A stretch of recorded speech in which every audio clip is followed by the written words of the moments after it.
শুভ সন্ধ্যা সকল বন্ধুরা। আজকে আমাদের শিডিউল মতো আমাদের যেরকম যে আমাদের শিডিউল ছিল সেই অনুযায়ী আমাদের সঙ্গে উপস্থিত হয়েছেন। আমাদের সঙ্গে আমার কথা দিয়েছিলেন যে আমাদের সঙ্গে থাকবেন doctor Debiprasad Duari, director academic and research, MP Birla foundation of fundamental research. স্যারের সম্পর্কে নতুন করে বলবার তো পরিচয় করবার কিছু নেই, কারণ আমরা স্যারকে বিভিন্ন জায়গাতে সবসময়তেই দেখে অভ্যস্ত আর কি, বিভিন্ন চ্যানেল থেকে শুরু করে বিভিন্ন বক্তৃতাতে। এবং মানে তোমাদের অবগতির জন্য জানাই, মানে আমিও স্যারের একজন ছাত্র আর কি। আর মানে স্যারের মতন মানুষকে একবার বলাতে উনি যে আমাদের সঙ্গে এসেছেন, মানে স্যারকে ধন্যবাদ জানিয়ে আমি ছোট করব না। আর শুরু করার আগে স্যারের কাছে আমরা যাওয়ার আগে আমি তোমাদেরকে কতগুলো একটুখানি নিয়মকানুন বলে দিই।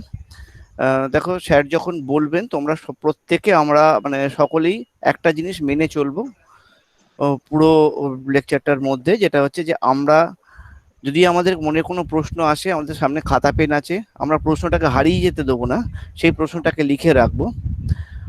আর কিন্তু মাঝখানে যখনই আমার মনে প্রশ্নের উদয় হলো, আমি যদি জিজ্ঞেস করতে থাকি তাহলে কিন্তু আর অনুষ্ঠানটাকে এগিয়ে নিয়ে যাওয়া যাবে না। ওনার যে সমস্ত তথ্য এবং তোমাদেরকে যা বলার কথাগুলো সেগুলো মানুষের খেই হারিয়ে যাবে, উনি বলতে পারবেন না। অতএব এমনটা হবে যে তোমার যে প্রশ্নটা হয়তো উনি পরে আবার সেটারই উত্তর দেবেন। অতএব পুরো লেকচারটাকে শুনবে, তারপর একটা আমাদের ইন্টারাকশন সেশন থাকবে। উনি যখন বলবেন তোমরা একে একে আনমিউট করে মানে প্রশ্ন করবে, এবং প্রত্যেকের উত্তরটা কিন্তু খুব ভালো করে শুনবে, কারণ তোমার প্রশ্নের উত্তর মানে হয়তো আর একজনের প্রশ্ন একই হয়ে যাবে। অতএব বারবার একই প্রশ্ন করবে না। এইগুলো আমরা মানে এই নিয়মগুলো আমরা মানে প্রথম এই 2 ঘন্টা মেনে চলবো। আশা করি সকল বন্ধু আমার মেনে চলবে এটা, সেই শর্তে আমরা এগোচ্ছি। আমরা স্যারকে আমন্ত্রণ জানাচ্ছি। স্যার, আপনি আপনার মূল্যবান বক্তব্য শুরু করুন। ধন্যবাদ। আনন্দের এই কর্মশালায় আজকে যারা সামিল হয়েছ তাদের প্রত্যেককে আমার আন্তরিক ভালোবাসা এবং শুভেচ্ছা। আর মাস্টারমশাইদের মধ্যে যারা আছেন, অরবিন্দ বাবু আছেন দেখলাম, পলাশ আছে, তাদেরকে আমি আমার কৃতজ্ঞতা জানাচ্ছি যে আমাকে আহ্বান করার জন্য, একটা সুযোগ করে দেওয়ার জন্য, যে ছোট ছোট ছেলে মেয়েদেরকে কিছু বলার জন্য। আমার আজকের বক্তব্যের বিষয়বস্তু হবে, যেমনটা তোমাদের পোস্টারে দেওয়া ছিল, মহাকাশের হালচাল। এখন মহাকাশ এত বড় একটা বিরাট জায়গা, এত জিনিসপত্র আছে, 1 ঘন্টা 1.5 ঘন্টা 1.5 ঘন্টায় মহাকাশকে পুরোটা বোঝাও যায় না, ধরাও যায় না, তার সম্পর্কে বলাও যায় না। তাই আমি কিছু কিছু জিনিস বলবো যেটা আমার মনে হয় তোমাদের হয়তো ভালো লাগবে জানতে পারলে। এবং পলাশ স্যার যেটা বললেন, তোমরা প্রত্যেকে তোমাদের ভিডিও এবং তোমাদের মাইক্রোফোনটাকে অফ রেখো। আমার বক্তব্য শেষ হলে তোমাদের যত প্রশ্ন আছে আমি চেষ্টা করব, যদি আমি তার উত্তর জানি, তার উত্তর তোমাদের দিতে। আমার বক্তব্য আজকে শুরু করব আমি একটি প্রেজেন্টেশনের মাধ্যমে, পাওয়ার পয়েন্ট প্রেজেন্টেশন, সেইটা দিয়ে আমি শুরু করছি। তার জন্য আমাকে 10 সেকেন্ড সময় দিও।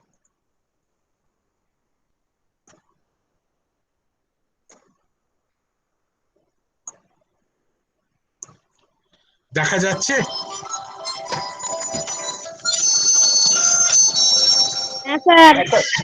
হ্যালো, দেখা যাচ্ছে। সবাইকে বলার দরকার নেই, সবাইকে বলার দরকার নেই।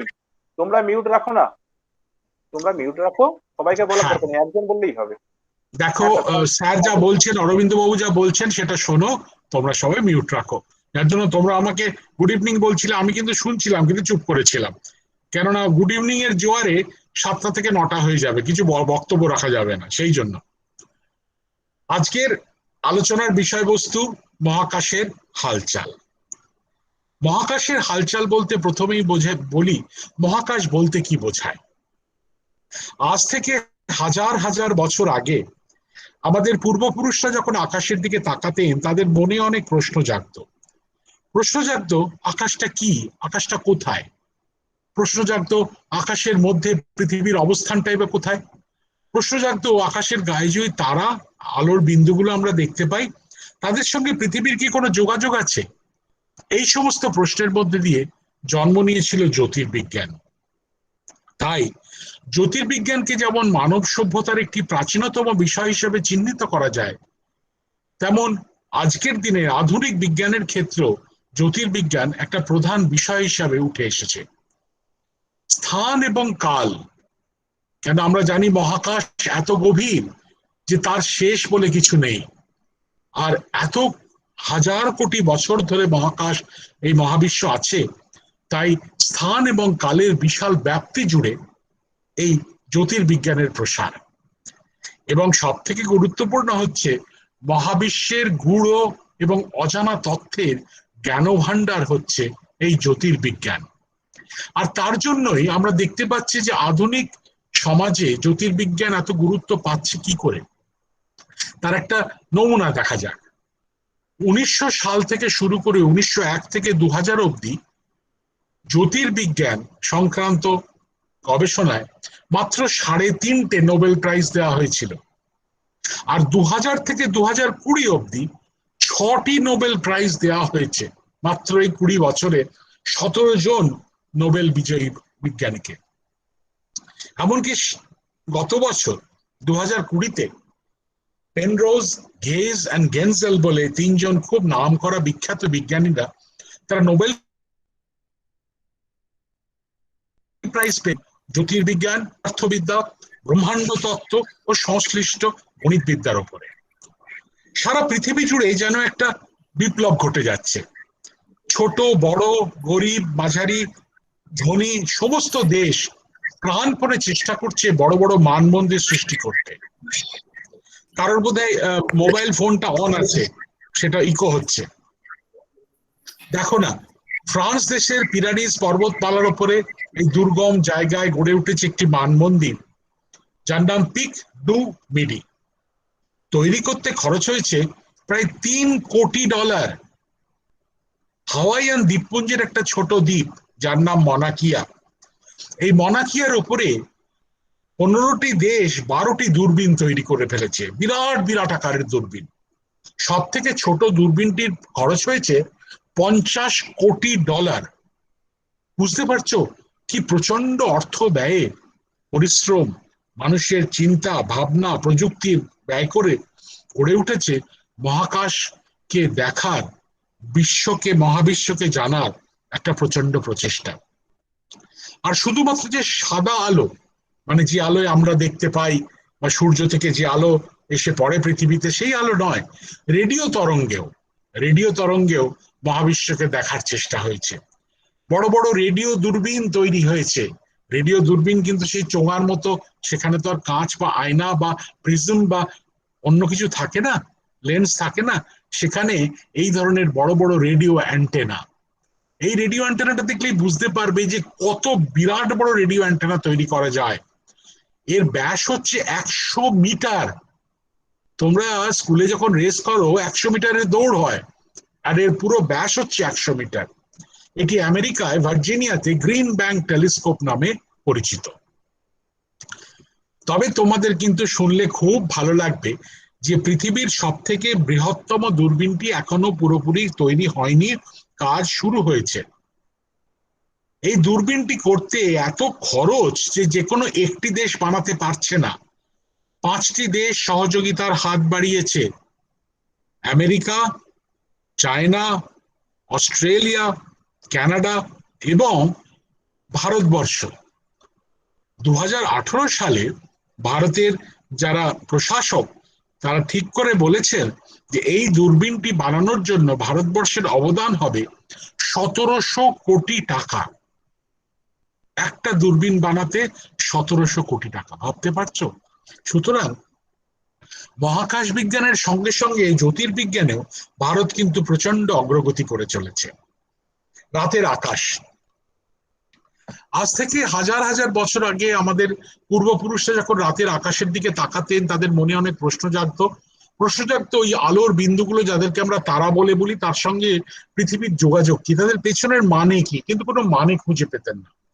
কিন্তু যেহেতু মানুষের ধর্ম হলো কোনো কিছু দেখলে তার পেছনে একটু কার্যকারণ সম্পর্ক বার করা, সেইভাবে তারা কি করলেন, আকাশের বিভিন্ন দিকে ঘন সন্নিবিষ্ট কয়েকটি তারাকে মনে মনে চিহ্নিত করে সরল রেখা দিয়ে যোগ করে বিভিন্ন কাল্পনিক আকৃতির কথা ভাবতে শুরু করলেন। এইভাবে সারা আকাশটিকে তারা 88টি ভাগে ভাগ করে ফেললেন। প্রতিটি ভাগকে চিহ্নিত করা হলো এরকম একটি কাল্পনিক ছবি দিয়ে, যাদেরকে আমরা আজকের দিনে বলি তারামণ্ডল, ইংরেজিতে বলে কনস্টেলেশন। এখন তোমরা আমাকে প্রশ্ন করতে পারো যে এখন এত প্রযুক্তির সময়, এত ইন্টারনেট, এত মোবাইল, এই সময় এই সমস্ত কাল্পনিক চরিত্রগুলোর কথা বা তাদের নাম, তাদের পারস্পরিক অবস্থান জেনে আমাদের লাভ কোথায়? আমাকে যদি বলো, আমি বলবো এখনো কিন্তু লাভ আছে। কিরকম? মনে করো তোমরা দল বেঁধে বেড়াতে গেছো হিচ হাইকিং এ, সন্ধে হয়েছে, আকাশে চাঁদ নেই, রাস্তা গেছে হারিয়ে। সকালে শুনেছিলে পূব দিকে গেলে একটা লোকালয় আছে, কিন্তু পূব দিকটা কোন দিক? আকাশের গায়ে যদি দেখো সপ্তর্ষি মণ্ডল 7টি তারা দিয়ে একটি প্রশ্নবোধক চিহ্নের মতো, তার শেষ 2টি তারাকে মনে মনে যোগ করে আকাশের দিকে প্রসারিত করলে একটি তারায় গিয়ে আটকে যাবে। যে তারাটায় আটকালো সেটি হবে ধ্রুব তারা। আর যে মুহূর্তে তুমি ধ্রুব তারা জানতে পারলে, উত্তর, দক্ষিণ, পূব, পশ্চিম বার করতে তোমার কোনো অসুবিধা হবে না। সুতরাং আজকের দিনেও আকাশের গায়ে এই সাংকেতিক চিহ্নগুলো কিন্তু আমাদের খুব সাহায্য করে। চলে আসি চাঁদ, সূর্য, পৃথিবী বা সূর্য, চাঁদ, পৃথিবীর গল্পে। বলবি এগুলো তো আমরা ছোটবেলায় পড়েছি, ঠিক পড়েছ, কিন্তু আমি এখনো জানি অনেক বড় মানুষেরাও, তাদেরকে কোনো বাচ্চা যদি জিজ্ঞেস করে, আচ্ছা আজকে তো স্কুলে পড়ালো যে পৃথিবী সূর্যের চারিদিকে ঘোরে, কি গতিবেগে ঘোরে বলতো? অনেকে কিন্তু মাথা চুলকোতে শুরু করবেন। 29.5 কিলোমিটার প্রতি সেকেন্ডে। ভাবো তো, এমন একটা গাড়ি বেরিয়েছে 1 সেকেন্ডে প্রায় 30 কিলোমিটার চলে যাচ্ছে। বলবে দূর, এরকম হয় নাকি 1 সেকেন্ডে 30 কিলোমিটার? কিন্তু ভুলে যেও না, তুমি, আমি, পৃথিবীর 780 কোটি মানুষ, কোটি কোটি প্রাণ, আমরা বেঁচে থাকার প্রতিটা মুহূর্ত গড়ে 30 কিলোমিটার ভেবে ছুটে চলেছি। তুমি যদি এই মুহূর্তে ভাবছো আমি তো চেয়ারে বসে আছি, বিছানায় বসে আছি, সোফায় বসে আছি, আমরা কিন্তু সবাই ছুটে চলেছি। আর যে জিনিসটা তোমাদের সঙ্গে আলোচনা করতে আমার খুব আগ্রহ, সেটা হলো দেখানো যে আমরা তো ভাবি যে আমরা মানুষ, সব থেকে আমাদের বুদ্ধি বেশি, আমাদের অনেক ক্ষমতা, আমাদের মধ্যে কোনো কোনো মানুষ ভাবে আমাদের অনেক বেশি ক্ষমতা, সবাইকে শাসন করার ক্ষমতা, অনেক অর্থ উপার্জন করার ক্ষমতা, ভবিষ্যতে কি হবে সেটা আগে থেকে বলে দেওয়ার ক্ষমতা। কিন্তু এটুকু জানবে, এই মহাজাগতিক ক্ষেত্রে পৃথিবীতে যে প্রাণ উদ্ভব হয়েছিল, প্রাণের উৎপত্তি হয়েছিল, সেটি কিন্তু খুব, ইংরেজিতে যাকে বলে অ্যাক্সিডেন্টাল, হঠাৎ করে।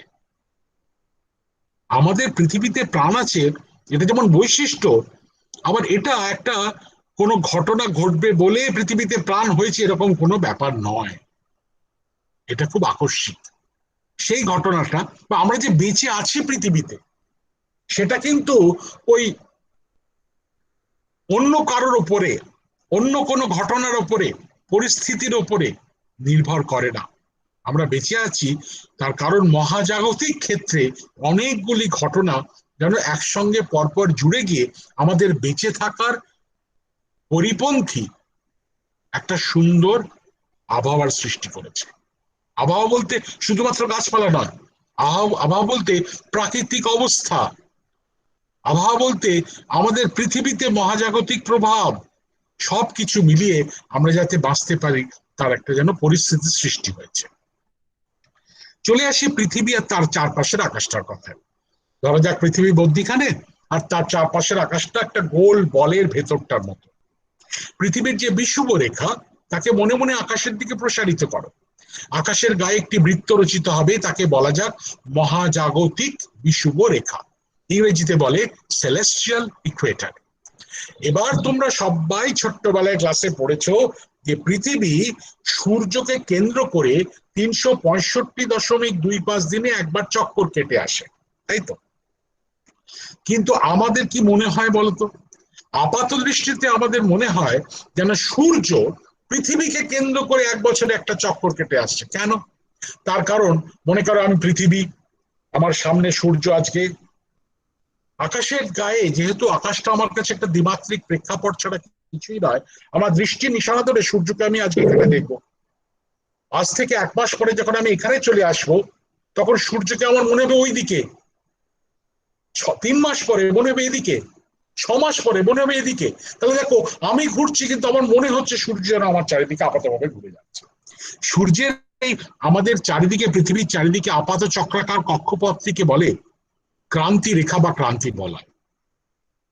তোমরা এটাও বলতে ক্লাস পড়ে ফেলেছে এর মধ্যে, যে পৃথিবী যে অক্ষের উপর ভর করে সূর্যের চারিদিকে ঘুরে, আর যে অক্ষের উপর ভর করে তার নিজের চারিদিকে 24 ঘন্টায় চক্কর কাটে, এই দুটি অক্ষ সমান্তরাল নয়, পরস্পরের থেকে 23.5 ডিগ্রি হেলানো।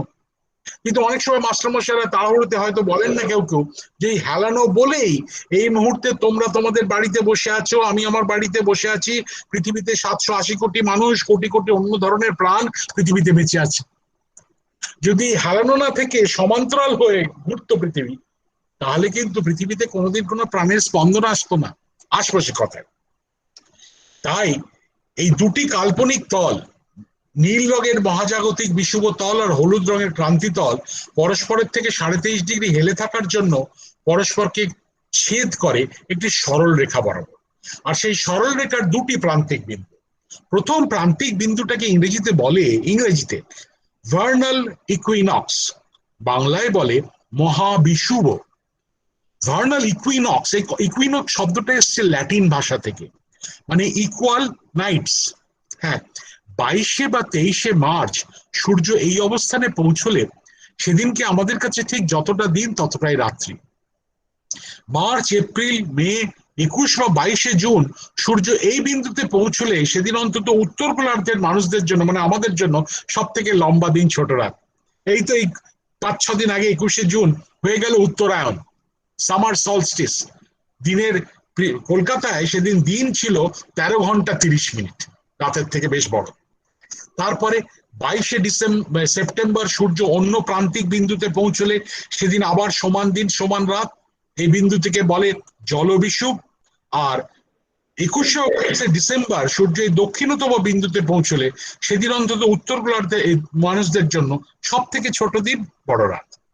তাহলে দেখো, এই দিন বড় রাত ছোটর খেলাটা ঘটে চলছে এই দুটি অক্ষ পরস্পরের থেকে হেলে আছে বলে, আর কিছুর জন্য নয়। এবার চলে আসি ঋতু পরিবর্তনে। সূর্যরশ্মি যদি সরাসরি একটি অঞ্চলের উপর পড়ে, তাহলে প্রতিটি বর্গক্ষেত্রে যতটা শক্তি শোষিত হবে আর পুনর্বিকিরিত হবে, সেই একই রশ্মি যদি তেরছা ভাবে অনেকটা বেশি এলাকার উপর পড়ে, তাহলে প্রতি বর্গক্ষেত্রে সেখানে কম শক্তি শোষিত হবে, পুনর্বিকিরিত হবে। তার ফলে প্রথম ক্ষেত্রে তাপমাত্রা বেশি আর দ্বিতীয় ক্ষেত্রে তাপমাত্রা কম। পৃথিবী ওই 23.5 ডিগ্রি হেলে ঘুরছে বলে দেখো, পৃথিবী যখন এই অবস্থানে এসছে, সূর্যরশ্মি সরাসরি পড়ছে উত্তরে আর তেরছা হয়ে ব্যাকা ভাবে পড়ছে দক্ষিণ গোলার্ধে। সেই জন্য উত্তরে যখন শীত, গ্রীষ্ম, দক্ষিণে তখন শীত। আবার 6 মাস পরে এখন দেখো, দক্ষিণ গোলার্ধে সূর্যের আলো পড়ছে সরাসরি আর উত্তর গোলার্ধে পড়ছে তেরছা হয়ে, উত্তরে যখন শীত, দক্ষিণে গ্রীষ্ম। বলতে পারো হ্যাঁ বুঝলাম, ওই হেলে থাকে বলি নাকি ঋতু পরিবর্তন হয়, তো ঢাক ঢোল পিটিয়ে বলার কি আছে। তোমরা কি জানো, পৃথিবীতে যদি ঋতু পরিবর্তন না হতো কি হতো? পৃথিবীতে যদি ঋতু পরিবর্তন না হতো, পৃথিবীর মহাসাগরের বুকে কোনো জলের স্রোত জন্মাতো না। মহাসাগরের বুকে জলের স্রোত না জন্মালে আবহাওয়া মণ্ডলে কোনো বাতাসের স্রোত থাকতো না। আর আবহাওয়া মণ্ডলে বাতাসের স্রোত না থাকলে মেঘ একদিকে জন্মে অন্যদিকে পুঞ্জীভূত হয়ে বৃষ্টি হয়ে ঝরে পড়ে পৃথিবীকে সুজলা সুফলা করতে পারতো না।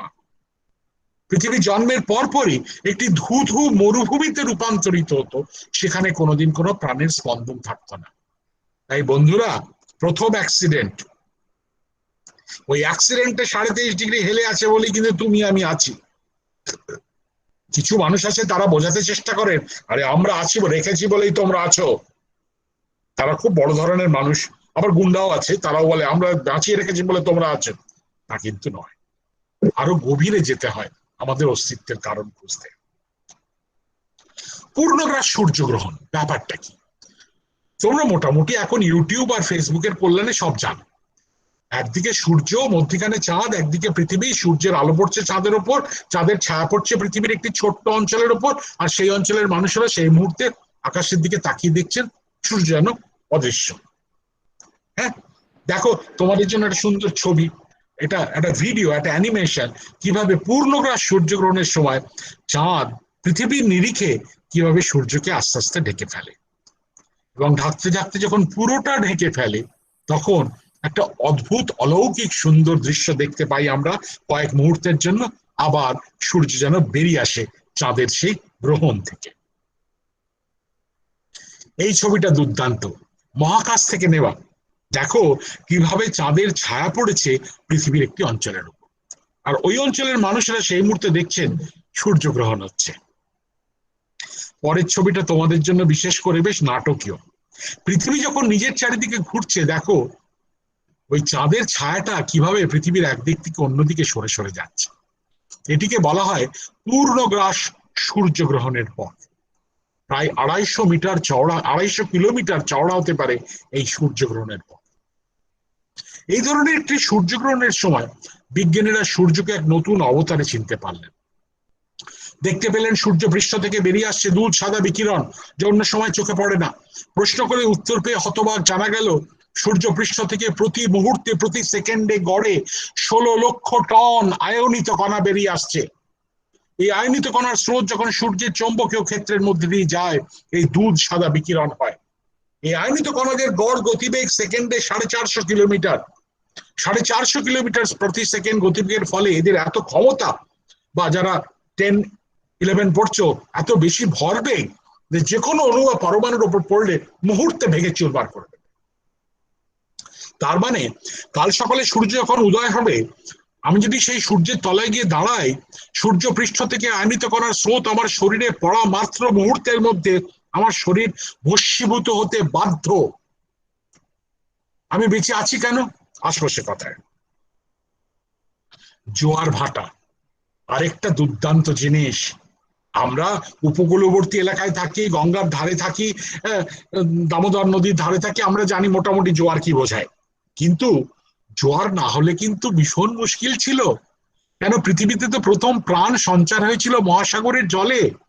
ডাঙায় উঠলো কি করে তারা? হঠাৎ করে কি ঠ্যাং গজিয়ে গেছিল? তা না, প্রতিদিন জোয়ারের জলের সঙ্গে সঙ্গে ভেসে আসতো বহুকোষী প্রাণ। জল নেমে যেত, তারা আটকে পড়ে মারা যেত। কোটি কোটি বছর ধরে এভাবে চলতে চলতে তারা ডাঙায় বেঁচে থাকার ক্ষমতা পায়। আর সেই ক্ষমতা পাওয়ার ফলে ডাঙায় বিভিন্ন জীব জন্তু সরীসৃপ, হনুমান, তার থেকে আমরা সবাই হয়েছি। সুতরাং আমরা যে আছি তার কারণ ওই জোয়ার ভাটা ছিল। যদি প্রশ্ন করি জোয়ার ভাটা হয় কেন, এ পূর্বে এটা আমরা জানি স্যার, চাঁদ ওই অভিকর্ষজ বলে পৃথিবীর জলকে আকর্ষণ করে, সেই জন্য জল ফুলে ফেঁপে উঠে জোয়ার হয়। কিন্তু বন্ধুরা, তোমরা যখন হয়তো পড়েই ফেলেছো বা পড়বে নিউটনের অভিকর্ষের সূত্র, তাহলে অঙ্ক কষে দেখাতে পারো যে সূর্য পৃথিবীকে চাঁদের থেকে 173 গুণ বেশি জোরে আকর্ষণ করছে। তাহলে কেন আমরা বলি চাঁদ জলকে টানছে বলে জোয়ার ভাটা? তার কারণ জোয়ার বা ভাটা কিন্তু কোন রকম বল বা ফোর্স নয়, প্রতি একক দৈর্ঘ্যে অনেকগুলি বলের প্রয়োগ ক্ষমতা, বা ইংরেজিতে বলে ফোর্স ডেরিভেটিভ। আর সেই জন্য যেহেতু চাঁদ 3,84,000 কিলোমিটার দূরে গড়, আর সূর্য 15 কোটি কিলোমিটার দূরে, চাঁদ জিতে যায়। কিন্তু অনেক সময় মাস্টারমশাইরা বলতে ভুলে যান, সূর্য পৃথিবীর জলকে আকর্ষণ করে কতটা জানো? চাঁদ যতটা করে তার 47%, খুব একটা কম নয়। এবার তোমাদেরকে বলি, মনে করো আমি দাঁড়িয়ে আছি পৃথিবীর ওপর, আমার ওপরে চাঁদ এসে পৌঁছলো, চাঁদের আকর্ষণে পৃথিবীর জল ফুলে ফেঁপে উঠলো, আমি দেখলাম আমার ভৌগোলিক অঞ্চলে জোয়ার এসছে। এই ভৌগোলিক অঞ্চলটি 24 ঘন্টা পর ঘুরে আবার এখানে ফিরে আসবে, একদিনে এক চক্কর খেলো। চাঁদ নয় ততক্ষণে একটু সরে গেছে, তাহলে মোটামুটি 24 ঘন্টা পর আমার আমার জায়গায় আবার আরেকবার জোয়ার আসার কথা, তাই তো? কিন্তু দিনে কবার জোয়ার আসে? দুবার। কেন? চারের দিকে তাক করে থাকলে যদি জোয়ার আসতো, তা দিনের মধ্যে কেন দুবার জোয়ার আসে? তার কারণটা অদ্ভুত। মনে করো আমি পৃথিবী, আমার উপর জলের স্তর, আমার কাছে আমার ওপরে চাঁদ, চাঁদের আকর্ষণে জল ফুলে ফেঁপে উঠছে। এই জলের উপরে দুটি বল কাজ করে, এক হচ্ছে চাঁদের দিকে অভিকর্ষজ বল, আরেকটা হচ্ছে ঠিক উল্টো দিকে অপকেন্দ্রিক বল। যদি হিসাব কষো, অভিকর্ষজ বল অপকেন্দ্রিক বলের থেকে বেশি বলে আমার কাছে জল ফুলে ফেঁপে উঠছে। কিন্তু ঠিক আমার উল্টো দিকে, পৃথিবীর উল্টো দিকে, একেবারে 180 ডিগ্রি উল্টোয়, সেখানে ওই অপকেন্দ্রিক বলটা অভিকর্ষজ বলের থেকে বেশি বলে জল সেখানে ফুলে ফেঁপে উঠছে, আর সেখানকার মানুষেরা জোয়ার দেখতে পাচ্ছে। তাই এরপরে যেদিনকে তুমি জোয়ার দেখবে গঙ্গায়, একবার বলো এই মুহূর্তে না মেক্সিকো নদীতেও আমি জোয়ার দেখতে পাচ্ছি। স্যার আমার একটা প্রশ্ন। কোনো প্রশ্ন এখন নয় বাবা, পরে। চাঁদের অদ্ভুত সুন্দর ছবি, চন্দ্রপৃষ্ঠ থেকে নেওয়া। দেখো পৃথিবীর উদয় হচ্ছে চাঁদের দিকচক্রবাল থেকে। চাঁদের ব্যাপারটা কি, কি বলেন বিজ্ঞানীরা? তাদের মতে আজ থেকে 452 কোটি বছর আগে একটা বিরাট বড় পাথরের গোলা পৃথিবীর উপর প্রচন্ড জোরে আঘাত করে। এত জোরে আঘাত করে যে পৃথিবীর উপরিভাগের প্রভূত পরিমাণে ধূলিকণা বস্তু সকল মহাশূন্যে উৎক্ষিপ্ত হয়। উৎক্ষিপ্ত হয়ে একেবারে দূরে চলে যেতে পারেনি, কিন্তু বেশ কিছুটা দূরে গিয়ে কোটি কোটি বছর ধরে জমাট বেঁধে বেঁধে জমাট বেঁধে বেঁধে সৃষ্টি করেছে আমাদের চাঁদের। আমাদের চাঁদের জন্ম পৃথিবী থেকে। এটিকে বলা হয় সংঘর্ষ উৎক্ষেপণ তত্ত্ব বা কলিশন ইজেকশন থিওরি। চলো, সময় কমে যাচ্ছে, আমাদের যাত্রা করি শুরু স্থান এবং কালে। কেন স্থান বললাম তো বটে, কাল কেন? তার কারণ সেই যে 1905 সালে স্যার অ্যালবার্ট আইনস্টাইন অনেক তত্ত্ব দিয়েছিলেন, তারপরে আমরা জানতে পেরেছি যে আলোর একটা গতিবেগ আছে। এই গতিবেগটা হলো সেকেন্ডে 3 লক্ষ কিলোমিটার। 1 সেকেন্ডে একটা আলোর কণিকা 3 লক্ষ কিলোমিটার ছুটে যেতে পারে। সূর্য থেকে পৃথিবীর দূরত্ব 15 কোটি কিলোমিটার, আলোর গতিবেগ 3 লক্ষ কিলোমিটার প্রতি সেকেন্ড। ভাগটা করলে এই ক্লাস 7-8 এর ভূগোলের পাঠ্যপুস্তকে লেখা থাকে সূর্য থেকে পৃথিবীর দূরত্ব 8.3 আলোক মিনিট, বা আলোর সূর্য থেকে পৃথিবীতে এসে পৌঁছতে সময় নেয় 8.3 মিনিট। কিন্তু মানেটা কি? মানেটা হলো কালকে যখন সূর্য উঠবে, সেই সূর্যের দিকে এক মুহূর্তের জন্য তাকিয়ে, এক মুহূর্তে বেশি নয়, এক মুহূর্তের জন্য তাকিয়ে বলো এই যে সূর্যটা দেখছি, এই মুহূর্ত থেকে 8.3 মিনিট আগে যেমন দেখতে ছিল সেটা এখন দেখতে পাচ্ছি। এই মুহূর্তে সূর্য কেমন দেখতে কেউ জানে না। আমাদের সব থেকে কাছের তারা প্রক্সিমা সেন্টাউরি, তোমাদের হোয়াটসঅ্যাপ গ্রুপে একজন লিখেছিলেন, 4.2 আলোকবর্ষ দূরে। আজ সন্ধ্যাবেলা আকাশ পরিষ্কার থাকলে এটা বাইনাকুলার খালি চোখে দেখা যায় না, বাইনাকুলার দিয়ে দেখে বলো যে তারাটা দেখছি 4.2 বছর আগে যেমন দেখতে ছিল সেটা এখন দেখতে পাচ্ছি। তাই বন্ধুরা, তোমাদের বড়দের ছুটির দিন হাত ধরে ঝুলে পড়ে বলো না সায়েন্স সিটিতে নিয়ে চলো, টাইম মেশিনে চড়বো 50 টাকার টিকিট কেটে। যে কোনো পরিষ্কার রাতে খোলা আকাশের নিচে বেরিয়ে ঘাটটাকে একটু কাত করো। যত গভীরে তুমি দেখছো না, তুমি তোমার নিজের অতীতকে দেখতে পাচ্ছ। হ্যাঁ, আমরা টাইম ট্রাভেল করি আমাদের অতীতে, যে মুহূর্তে আকাশের দিকে তাকাই। আমাদের এই যাত্রার প্রথম স্টপেজ হচ্ছে, প্রথম বিরতি হচ্ছে সৌরজগৎ। এখানে সৌরজগতের প্রধান অবতারদের, প্রধান ব্যক্তিত্বদের, প্রধান চরিত্রদের সব সত্যিকারের রব। কোণে সূর্য, তারপরে বুধ, শুক্র, পৃথিবী, মঙ্গল, বৃহস্পতি, শনি, ইউরেনাস, নেপচুন। ব্যাচারি প্লুটোকে বাদ দিয়ে দিয়েছে আশপাশে কথায়। সূর্য বা সৌরজগৎ বলতে শুধুমাত্র সূর্য আর গ্রহ বললে চলবে না। সূর্য, 8টি গ্রহ, 5টি বামন গ্রহ, প্রায় 200টির মতো উপগ্রহ, হাজার হাজার হাজার হাজার গ্রহাণু, আর লক্ষ কোটি ধূমকেতু, এই সব নিয়ে আমাদের সৌরজগৎ। সূর্য আমাদের সব থেকে কাছের তারা। তোমরা অনেকেই পড়েছো সূর্য নাকি একটা গ্যাসের গোলক। আচ্ছা বলো তো, একটা ফুটবলের মধ্যে কিছুটা রঙিন গ্যাস পাম্প করে ফুটবলটাকে কেটে ফেলি, তাহলে ভেতরের গ্যাসটা কি ওরকম গোল হয়ে ঝুলে থাকবে? সেটা ছড়িয়ে যাবে। তাহলে সূর্য একটা গ্যাসের গোলক হয়ে আকাশে ছড়িয়ে পড়ছে না কেন? কি বলেন বিজ্ঞানীরা?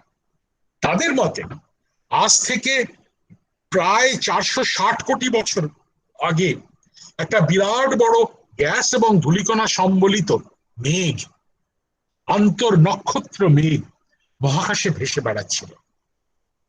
এই মেঘটি 91% হাইড্রোজেন, 8% হিলিয়াম, 1% অন্য সমস্ত মৌল দিয়ে তৈরি। এই মেঘটির তাপমাত্রা ছিল -240°C। এই অত্যন্ত শীতল অবস্থায় এই ধরনের একটি গ্যাস এবং ধূলিকণার মেঘের মধ্যে একটিমাত্র বল কাজ করে, তা হলো স্ব-অভিকর্ষজ বল। এই স্ব-অভিকর্ষজ বলের ফলে এই মেঘের বহির্ভাগ কেন্দ্রের দিকে আকৃষ্ট হয়। যত কেন্দ্রের দিকে গ্যাস ঘনীভূত হয়, কেন্দ্রের ঘনত্ব বাড়ে, ঘনত্ব বাড়লে চাপ বৃদ্ধি পায়, চাপ বৃদ্ধি পেলে তাপ বৃদ্ধি পায়। তাপ বৃদ্ধি পেতে পেতে সেই -240°C থেকে শুরু করে তাপমাত্রা পৌঁছয় প্রায় 1.5 কোটি ডিগ্রি সেন্টিগ্রেডে। আর এই 1.5 কোটি ডিগ্রি সেন্টিগ্রেডে কি হয় জানো? 4টে হাইড্রোজেন পরমাণুর কেন্দ্র বা নিউক্লিয়াস যেন একসঙ্গে জুড়ে গিয়ে সৃষ্টি করে একটি হিলিয়াম পরমাণুর নিউক্লিয়াস। হিলিয়াম গ্যাস অনেকে দেখো বেলুনে ভরে, সেই হিলিয়াম হাইড্রোজেন থেকে হিলিয়ামের এই রূপান্তর হয়। আর তার সঙ্গে বেরিয়ে আসে প্রভূত পরিমাণে শক্তি। পৃথিবীর গবেষণাগারে এখনো পর্যন্ত খুব একটা সফলভাবে বিজ্ঞানীরা এই বিক্রিয়াটিকে করে উঠতে পারেননি। কেন? তার কারণ এত প্রচন্ড শক্তি বেরোয়, তারা কন্ট্রোল করতে পারবেন না। তাই এরা এই হাইড্রোজেন বোমা ফাটানোর জন্য এই বিক্রিয়াটিকে কাজে লাগান।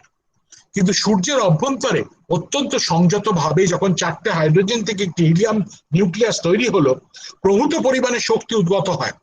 সেই শক্তি যত বাইরের দিকে বেরিয়ে আসার চেষ্টা করে, একটা বিকিরণজনিত চাপ সৃষ্টি করে বাইরের দিকে। আর সেই বিকিরণজনিত চাপ যখন কেন্দ্রাভিমুখী স্ব-অভিকর্ষের চাপের সঙ্গে একেবারে সমান হয়ে কেটে কুটে শূন্য হয়ে যায়, তখনই সূর্য একটি গ্যাসের গোলক হয়েও আকাশে ছড়িয়ে না পড়ে কোটি কোটি বছর ধরে ঝুলে থাকে। ভেবে দেখেছো কোনোদিন? তুমি, আমি, পৃথিবী, সবকিছু, সমস্ত কিছুর জন্য যে শক্তি দরকার, আমাদের বেঁচে থাকার জন্য যে শক্তি দরকার, আসে সূর্য থেকে। বলবে দূর, সেটা আবার কি? দেখো, আমি তোমাদের দিকে আঙুল তুলছি, আমার গলার স্বর, শব্দ বেরোচ্ছে, আসছে কোত্থেকে? শক্তি গ্লুকোজ থেকে। আমার শরীরে যে গ্লুকোজ আছে সেখান থেকে। এই গ্লুকোজ কোত্থেকে আসে জানো? গাছ থেকে। গাছ কিভাবে তৈরি করে জানো গ্লুকোজ? সালোক সংশ্লেষের মাধ্যমে, সূর্যের রশ্মির সাহায্যে। সুতরাং আমার এই অঙ্গুলি হিলন, আমার এই চোখের পাতা কাঁপানো, আমার এই গলার স্বর, এই সবকিছুর শক্তি আসছে সূর্যের ভেতর থেকে। আর সেই সূর্য কি না, 15 কোটি কিলোমিটার দূরে একটি গ্যাসীয় বলের মধ্যে দুটি পরস্পর বিরোধী বল প্রতি সেকেন্ডে কেটে কুটে শূন্য হয়ে যাচ্ছে বলে সূর্য সূর্য আর আমরা আমরা। একটু এদিক ওদিক হলে হয় সূর্য বড় হবে, নাহলে সূর্য সংকুচিত হবে। আর তাহলে আমরা সব নিশ্চিহ্ন হয়ে যাব। তাই বন্ধুরা, আমরা যে বেঁচে আছি, পৃথিবীতে যে প্রাণের সঞ্চার হয়েছে, আমরা যে বেঁচে থাকবো, তার জন্য এই কয়েকটা অ্যাক্সিডেন্ট, হঠাৎ ঘটে যাওয়ার ঘটনা, 23.5 ডিগ্রি হেলে ঘোরা পৃথিবীর, সূর্যের এই দুটি পরস্পর বিরোধী বল কেটে কুটে প্রাকৃতিক ভাবে কেটে যাওয়া, তাই আমরা সত্যি কিন্তু মহাকাশের কাছে অনেক কিছু জানতে পারি। আমাদের সৌরজগৎ সৃষ্টি হয়েছিল কিভাবে? ওই ধরনের বিরাট বড় একটা গ্যাসের মেঘ, তার মধ্যে ছিল অল্প একটু ঘূর্ণন। ওই ঘূর্ণন থাকার ফলে এটি যখন স্ব-অভিকর্ষজ বলে সংকুচিত হচ্ছিল, একটি ছোট গোলাকার বস্তু, সে কিন্তু সংকুচিত হয়ে আরেকটা ছোট গোলাকার বস্তু হয়নি, চ্যাপ্টা হয়ে গেছিল। Conservation of angular momentum. আর সেই যে চাকতি, যে চ্যাপ্টা হয়ে যে চাকতির মতো আকার নিল, তার কেন্দ্রে যখন তাপমাত্রা উঠলো 1.5 কোটি, জন্ম নিল সূর্য। আর তার বহিরাঞ্চলে যেখানে তাপমাত্রা কম, গ্যাস এবং ধূলিকণা জমাট বেঁধে বেঁধে সৃষ্টি করেছে আমাদের গ্রহরাজি। তাই বন্ধুরা, 460 কোটি বছর আগে হয়তো এরকমই ছিল আমাদের সৌরজগতের শুরুর মুহূর্তটা।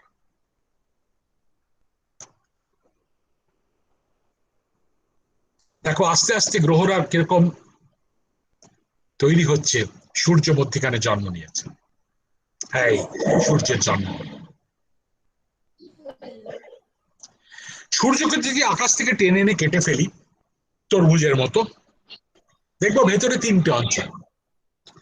একেবারে কেন্দ্রে যেখানে ওই পারমাণবিক সংযোজন বিক্রিয়াটি চলছে তাকে বলা হয় কেন্দ্র। তারপরে যে শক্তি উদ্গত হলো অনেক জায়গা থেকে প্রবাহমান হয়, তাকে বলা হয় বিকিরণ ক্ষেত্র। আর সূর্য বন্ধুরা দেখতে খুব মজাদার। পৃষ্ঠদেশ থেকে প্রায় 650 থেকে 700 কিলোমিটার গভীর অব্দি পরপর গ্যাসের স্তম্ভ, থাম, পিলার সাজানো থাকে। ভেতর থেকে উত্তাপ এসে গ্যাসের স্তম্ভের তলদেশের গ্যাসকে উত্তপ্ত করলে গ্যাস উত্তপ্ত হয়ে উপরে ওঠে। পৃষ্ঠদেশে এসে সে উত্তাপকে সূর্যের রশ্মি হিসাবে বিকিরণ করে ঠান্ডা হয়ে গিয়ে ফোয়ারার মতো নেমে গিয়ে আবার উত্তাপ ভেতর থেকে টেনে টেনে বার করে। এটিকে বলা হয় পরিচলন ক্ষেত্র। বাইরে থেকে সূর্যকে 3 ভাগে ভাগ করা যায়। যে সূর্যকে সকাল সন্ধে তোমরা দেখো, সে ডিমের কুসুমের মতো মসৃণ, আহা দেখে অনেকে প্রণাম করো, সেই অঞ্চলটিকে বলা হয় ফোটোস্ফিয়ার, আলোক বর্তিকা। এই আলোক বর্তিকার ওপরে খালি চোখে এমনিতে দেখা যায় না, পূর্ণগ্রাস সূর্যগ্রহণের সময় দেখা যায়। একেবারে একটা থিন স্তরে অদ্ভুত গোলাপি মায়াবী রঙের কাঁটা কাঁটা রঙের গ্যাসের সাবার দেখতে পাওয়া যায়। তাকে বলা হয় বর্ণমণ্ডল বা ক্রোমোস্ফিয়ার। Chroma means colour. আর তারপরে হাজার হাজার কিলোমিটার ব্যাপৃত দুল সাদা একটা বিকিরণ, যাকে অনেক সময় বলা হয় ছটা মণ্ডল, আবার কেউ কেউ সৌর মুকুটও বলেন। ইংরেজিতে বলে করোনা। না, এই করোনা ভাইরাস সেই ভাইরাসের সঙ্গে কোনো যোগাযোগ নেই। করোনা শব্দটা ল্যাটিন থেকে এসছে, মানে ক্রাউন, মুকুট, সূর্যের মুকুট। আর এই ভাইরাসটাও দেখতে অনেকটা ওই মুকুটের মতো বেরিয়ে বেরিয়ে আছে বলে এই জন্য করোনা ভাইরাস বলে। দেখো সূর্য পৃষ্ঠের সত্যিকারের ছবি কিরকম ছানা কাটা দেখছো? ভালো করে দেখলে দেখবে এই মৌমাছির চাকের মতো। এই এক একটি ওই গ্যাসের স্তম্ভ। ভেতর থেকে ওই স্তম্ভের মধ্যপ্রদেশ দিয়ে যখন উত্তাপ উঠছে, মধ্যখানটা উজ্জ্বল, পৃষ্ঠদেশে এসে সেই তাপকে বিকিরণ করে ঠান্ডা হয়ে গিয়ে যখন ফোয়ারার মতো নেমে যাচ্ছে, উত্তাপ কমে গেছে বলে কালো রঙের দেখতে লাগে। যদিও দেখতে ছোট ছোট লাগছে, সূর্য পৃষ্ঠের এক একটার আয়তন কত জানো? 950 থেকে 1000 কিলোমিটার এক একটার আয়তন। অদ্ভুত সুন্দর বর্ণমণ্ডলের ছবি পূর্ণগ্রাস সূর্যগ্রহণের সময় আমরা দেখতে পাই। আর প্রকৃতির আমার মনে হয় সব থেকে সুন্দরতম ছবি সৌর মুকুট বা করোনা বা ছটা মণ্ডল। পূর্ণগ্রাস সূর্যগ্রহণের সময় দেখা যায় দুধ সাদা বিকিরণ বেরিয়ে আসছে সূর্যের চৌম্বকীয় ক্ষেত্রের, যে চৌম্বকীয় ক্ষেত্র তাকে অনুসরণ করে বেরিয়ে আসছে এই বিকিরণ। সূর্য মাঝে মাঝে ক্ষেপে ওঠে, মাঝে মাঝে সূর্যের গায়ে দেখা দেয় কালো কালো ধাব্বা, কখনো একটা, কখনো দল বেঁধে 20-25টা। এদেরকে বলা হয় সৌর কলঙ্ক। ব্যাপারটা কি? সূর্যের কেন্দ্রের তাপমাত্রা তো 1.5 কোটি, কিন্তু পৃষ্ঠদেশের তাপমাত্রা 5,500 ডিগ্রি সেন্টিগ্রেড। এই 5,500 ডিগ্রি সেন্টিগ্রেডে গ্যাস কিন্তু গ্যাসীয় অবস্থায় থাকে না, প্লাজমাতে রূপান্তরিত হয়। তোমরা এই প্লাজমা টেলিভিশনের অ্যাডভার্টাইজমেন্ট দেখো কাগজে, সেই প্লাজমার ধর্ম হলো কোথাও যদি কোনো চৌম্বকীয় ক্ষেত্র থাকে তার থেকে সে ছিটকে বেরিয়ে যায়, সরে যেতে চায়। সূর্য পৃষ্ঠে হঠাৎ করে ছোট ছোট চৌম্বকীয় ক্ষেত্রের গঠন হয়। একটি প্লাজমার স্তম্ভ সে যখন ভেতর থেকে উত্তাপ নিয়ে উঠছে, সে যদি অনুভব করে। এখন কোনো প্রশ্ন নয়, বলো কি বলছো? আচ্ছা স্যার, বলছি যে আমরা এই সৌর কলঙ্কে তুমি কি এখন এই প্রশ্ন করবে না, প্রশ্ন স্যার এক্সকিউজ মি স্যার, করবে। স্যার এক্সকিউজ মি, আমি আমার স্নেহের ছাত্রছাত্রীদের বারবার বলছি, স্যার একটা মোশনে পড়াচ্ছেন, প্লিজ তোমরা মিউট থাকো। তোমাদের কোয়েশ্চেন করার অনেক সময় দেওয়া হবে, স্যার রয়েছেন আমাদের সঙ্গে, তোমরা বারবার ডিস্টার্ব করো না। তোমাদেরকে করজোরে আমরা অনুরোধ করছি বারবার করে। এই মোশন একটা নষ্ট হয়ে গেলে কত ক্ষতি তোমরা নিজেরাই বুঝতে পারছো। প্লিজ তোমরা মিউট থাকো, স্যারের বোঝানো হয়ে যাওয়ার পরে তোমরা অবশ্যই কোয়েশ্চেন করবে। ওকে, থ্যাংক ইউ। হ্যাঁ স্যার, প্লিজ প্লিজ। না না, থ্যাংক ইউ অরবিন্দ বাবু। তাই সূর্যপৃষ্ঠে এই চৌম্বকীয় ক্ষেত্রে নিদর্শনই হচ্ছে এই সৌর কলঙ্কগুলি।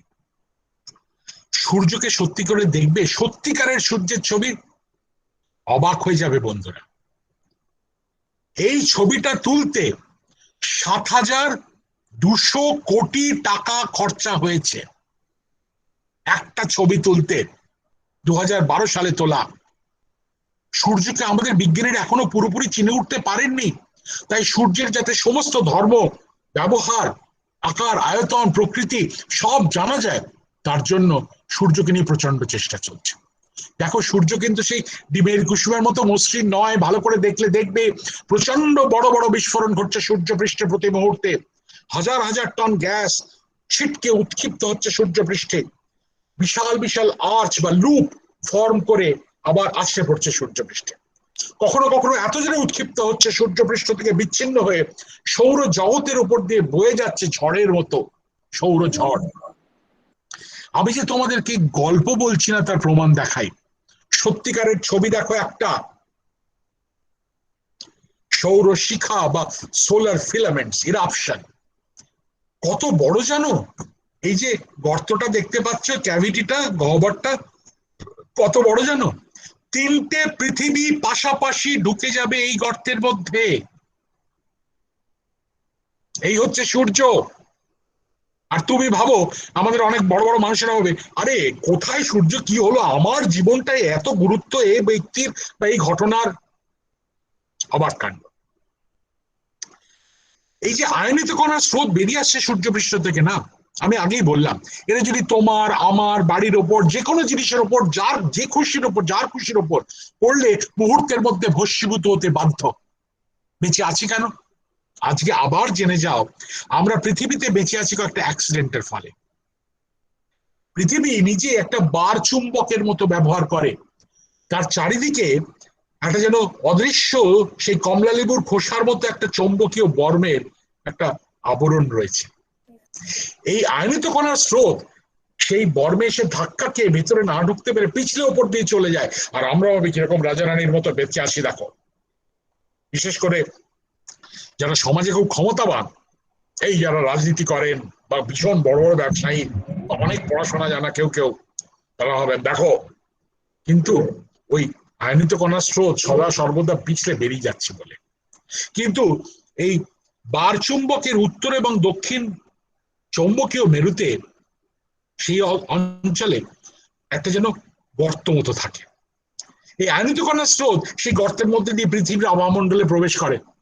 মাটিতে পড়ে তোমাকে আমাকে ধ্বংস করার আগে পৃথিবীর আবহামণ্ডলে বাতাসের কণিকার সঙ্গে বিক্রিয়া করে দপ করে জ্বলিয়ে দেয় বাতাসকে। আর আমরা কি দেখতে পাই? মেরুর জ্যোতি, অরোরা, অরোরা বরিয়ালিস উত্তর গোলার্ধে, উত্তর মেরুর কাছে, আর অরোরা অস্ট্রালিস দক্ষিণ মেরুর কাছে। ইউটিউবে তোমরা দেখো, আমার এক বন্ধুর তোলা অদ্ভুত সুন্দর ছবি দেখো। এটা নরওয়ে দেশের একেবারে উত্তর প্রান্তে। সেদিন সেখানে তাপমাত্রা ছিল -37°C, মানে আমিও ছিলাম সেখানে। অদ্ভুত সুন্দর, একটা শিফনের পর্দার মতো তোলে, কাঁপে, রং পাল্টায়, দিন পাল্টায়, আকাশের গায়ে 3 থেকে 4 দিন অব্দি আকাশের গায়ে থাকতে পারে।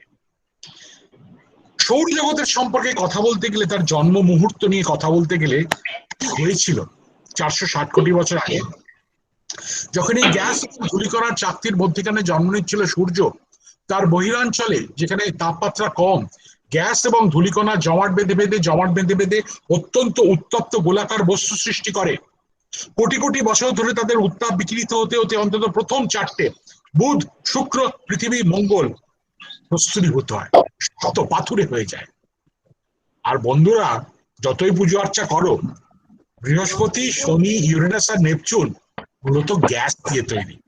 এরা কঠিন বস্তু নয়, ভাবলে অবাক লাগে না? যাই হোক, এই ছবিটিতে সব গ্রহের সত্যিকারের রং। প্রথমে বুধ, তারপরে শুক্র। শুক্র গ্রহের পৃষ্ঠদেশ দেখা যায় না, ঘন মেঘ দিয়ে আচ্ছাদিত। সেই মেঘ তৈরি কনসেন্ট্রেটেড সালফিউরিক অ্যাসিড ভেপার দিয়ে। শুক্র গ্রহে বৃষ্টি হলে জলের ফোঁটা পড়ে না, আকাশ থেকে সালফিউরিক অ্যাসিড পড়ে। আর আবহামণ্ডলে প্রায় 96% কার্বন ডাইঅক্সাইড থাকার ফলে এত বেশি উষ্ণায়ন হয়েছে যে সৌরজগতের দ্বিতীয় গ্রহ হওয়া সত্ত্বেও সব থেকে উত্তপ্ত গ্রহ হচ্ছে শুক্র গ্রহ। তারপরে ধরিত্রী জননী সুজলা সুফলা পৃথিবী, তার কথা আছে নাইবা তুললাম। তারপরে লাল গ্রহ মঙ্গল। লাল কেন? জং পড়েছে, ফেরাস এবং ফেরিক অক্সাইড দ্বারা পৃষ্ঠদেশ আচ্ছাদিত। কিন্তু 2002-তে হাবল স্পেস টেলিস্কোপ থেকে তোলা এই ছবি দেখে বিজ্ঞানীরা খুব উৎসাহিত হন। তারা দেখতে পান এই মেরু প্রদেশে সাদা আস্তরণ। তাদের মতে এই সাদা আস্তরণ জলীয় বরফ, কার্বন ডাইঅক্সাইড বরফ, যাকে অনেক সময় ড্রাই আইস বলে, অনেক আইসক্রিমের গাড়ির ভেতরে থাকে, আর মিথেন বরফের সংমিশ্রণ। তাদের মতে অন্তত কিছুটাও যদি জলীয় বরফ, তাহলে কি অতীতে তরল জল ছিল মঙ্গল গ্রহে? আর পৃথিবীতে তরল জল মানে তো প্রাণ, তাহলে কি মঙ্গল গ্রহে প্রাণ ছিল কোনোদিন, আজও আছে? বিশাল প্রশ্ন।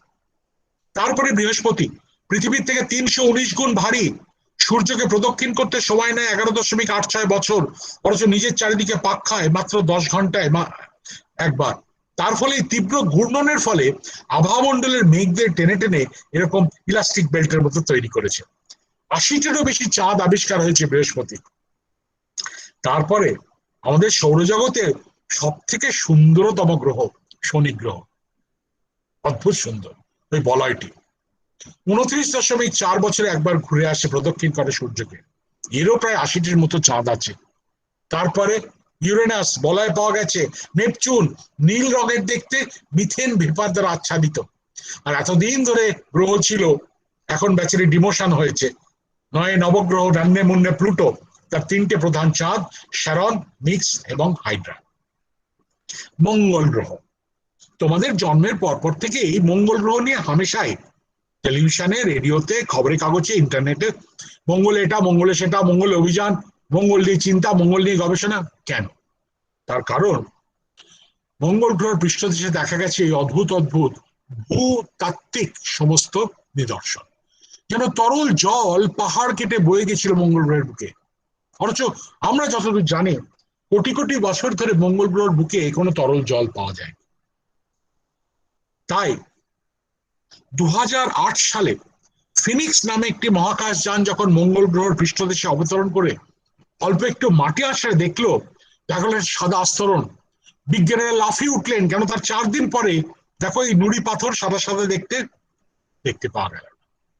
এই প্রথম পৃথিবীর গণ্ডির বাইরে জলীয় বরফের প্রমাণ পাওয়া গেল কোন গ্রহতে।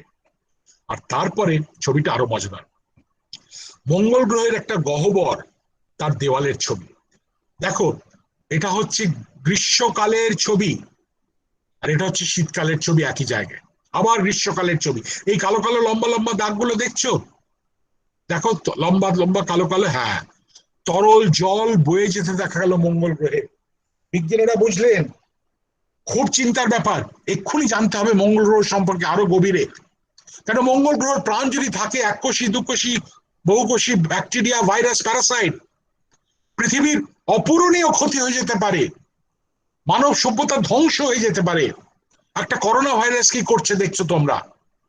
সুতরাং মঙ্গল অভিযান করতে হবে। 2012 সালে অবতরণ করলো কিউরিওসিটি, এত অদ্ভুত সুন্দর ছবি ফাটালো। খটখটে শুকনো নদী খাত, গ্রীষ্মকালে দেখো না ছোট ছোট নদী খাত গুলো পুরোপুরি শুকনো, বর্ষায় ভরে গিয়ে বন্যা হয়ে যায়। নুড়ি পাথর, নুড়ি পাথর তখনই দেখতে পাওয়া যায় যখন জলের সঙ্গে সঙ্গে বড় বড় পাথরের টুকরো গড়িয়ে গড়িয়ে ধাক্কা খেয়ে ভেঙে টুকরো হয়ে মসৃণ হয়ে নুড়ি পাথরের সৃষ্টি করে। নিশ্চয়ই জল ছিল মঙ্গল গ্রহে, তরল জল ছিল কোনোদিন অতীতে। তাই সারা পৃথিবী যখন চিন্তা করছিল 2012-তে এরপরে কি করা যায়, 15ই আগস্ট ভারতের স্বাধীনতা দিবসে ভারতের প্রধানমন্ত্রী ঘোষণা করলেন, ভারত মঙ্গল অভিযানের জন্য প্রস্তুত। সারা পৃথিবীতে বন্ধুরা একটা হাসির কলরল উঠে গেছিল। ভারত মঙ্গল অভিযান করবে, ভারতের প্রযুক্তি আছে এরকম, পারবে? হাস্যকর ব্যাপার। কিন্তু তোমরা গল্প সবাই জানো, পড়বে, জানবে কি অভূতপূর্ব প্রযুক্তিগত কৌশলে আমরা জানি 24শে সেপ্টেম্বর সকাল 8:02 ভারতের পাঠানো মঙ্গল যান সফলভাবে মঙ্গলের চারিদিকে ঘুরতে শুরু করল। পৃথিবীর ইতিহাসে ভারত হলো প্রথম দেশ, প্রথম প্রচেষ্টায় সফলভাবে মঙ্গল অভিযান করে মঙ্গলের চারপাশে কক্ষপথে একটি মহাকাশযানকে স্থাপন করা। সারা পৃথিবী কুর্নিশ জানিয়েছিল ভারতবর্ষকে। সে এক অভূতপূর্ব গর্বের দিন। আমি জানি না আমাদের পশ্চিমবঙ্গে কতটা কেউ আনন্দ পেয়েছেন কিনা। আমরা অনেকেই বলি এটা হলো না, ওটা হলো না, এটা ভালো না, ওটা খারাপ, কি আছে, কি পড়বো। মনে রেখো, ভারতবর্ষ, পশ্চিমবঙ্গ নয়, পশ্চিমবঙ্গ ভারতবর্ষের একটা ছোট অংশ। ভারতবর্ষ বিজ্ঞান এবং প্রযুক্তিতে কি তীব্র গতিতে পৃথিবীর প্রথম সারির দেশগুলোর মধ্যে পৌঁছে গেছে। আর আজ থেকে 10-15 বছর পরে এই মহাকাশ যান, এই গবেষণা, এই রকেট উৎক্ষেপণ কারা করবে?